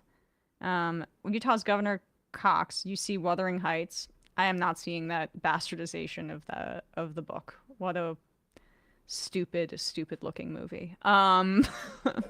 It's kind of, I mean, I'm not trying to clutch my pearls over it, but it's like it's a classic text. Like it's almost just like, do you care about the source material, the author, like what she intended, or is this just going to be some sort of like whatever? Is it the same people who adapted The Great Gatsby? Because that was more faithful than what I'm hearing about this film. This is that director Emerald Fennell, who Tina Fey clocked immediately. Will it take a sexually violent turn in the third act? We'll see. Yeah, she's a rich girl that got lucky. I have strong opinions. I haven't seen it. Sam's Tenpole. Zach Polanski is more of a British equivalent of Bernie in terms of being a Jewish socialist who makes Zionists nervous. Interesting. Polanski, the Green Party guy, yeah. I mean, he seems to have a lot of momentum over there. 5 more. Got real estate. Idiot. It's still blood money. Even 1 cent is too much. Killer. Tom Bloman, as acting head of ICE, my first order of business is to make sure all payroll and bonuses are now given in the form of cash and kava bags. Gulf Coast Grid, I legitimately almost went for my commission in the Marine Corps specifically because I graduated right as the financial crash hit, and I was like, well, now what? I guess I'll join up and get these loans paid at least and pick up some masculinity I lack. Glad I didn't make that mistake. Kyle Leck, don't forget the most famous failed artist turned fascist of all. If only Adolf Hitler had gone into artist school. And the final I am of the day. Nodes. No ads. I have no idea what this means. Hi, MR. I saw my first ICE abduction today at 5th and Fairmont in Philadelphia. I was walking outside with my MR whistle and was able to get a video and take pictures and call our rapid response hotline. I wouldn't know about any of these things if it weren't for Majority Report. I'm now also linked up with my local and citywide ICE watch group, and the most important thing we can all do is organize our blocks and stay connected. We're now organizing morning patrols for the neighborhood and canvassing all of the businesses, fortunately. A business on the corner had video of the entire incident, so we're working with them to track down who it was, who was taken, and hopefully be in touch with the family. Really glad I ordered a 50-count box of whistles and gave them away like candy. Thank you for all you do and for helping us feel we can do more. Shout out. Thanks so much. That's awesome. Really, really appreciate it. Wait, California Resistance, really quick. Emma, George Conway, really? No, I didn't say George Conway. I said that is not who Michael Lasher is who I meant. If I misspoke. Oh, you were anti-Conway. Yeah, I thought I said that in the clip. I just wanted. All right. Whatever. Not Conway. Lasher is the one who seems to be the most legit. All right, guys. Thank you so much. We went super late today. Sorry, Brian. Sorry, Matt. We will see you tomorrow. It might take all the strength I got to get to where I want, but I know somehow I'm gonna get there. I wasn't looking when I just got caught between the truth and the light bar, but finding out won't make me feel any better. Yeah, I know the clock is ticking, but the meds are gonna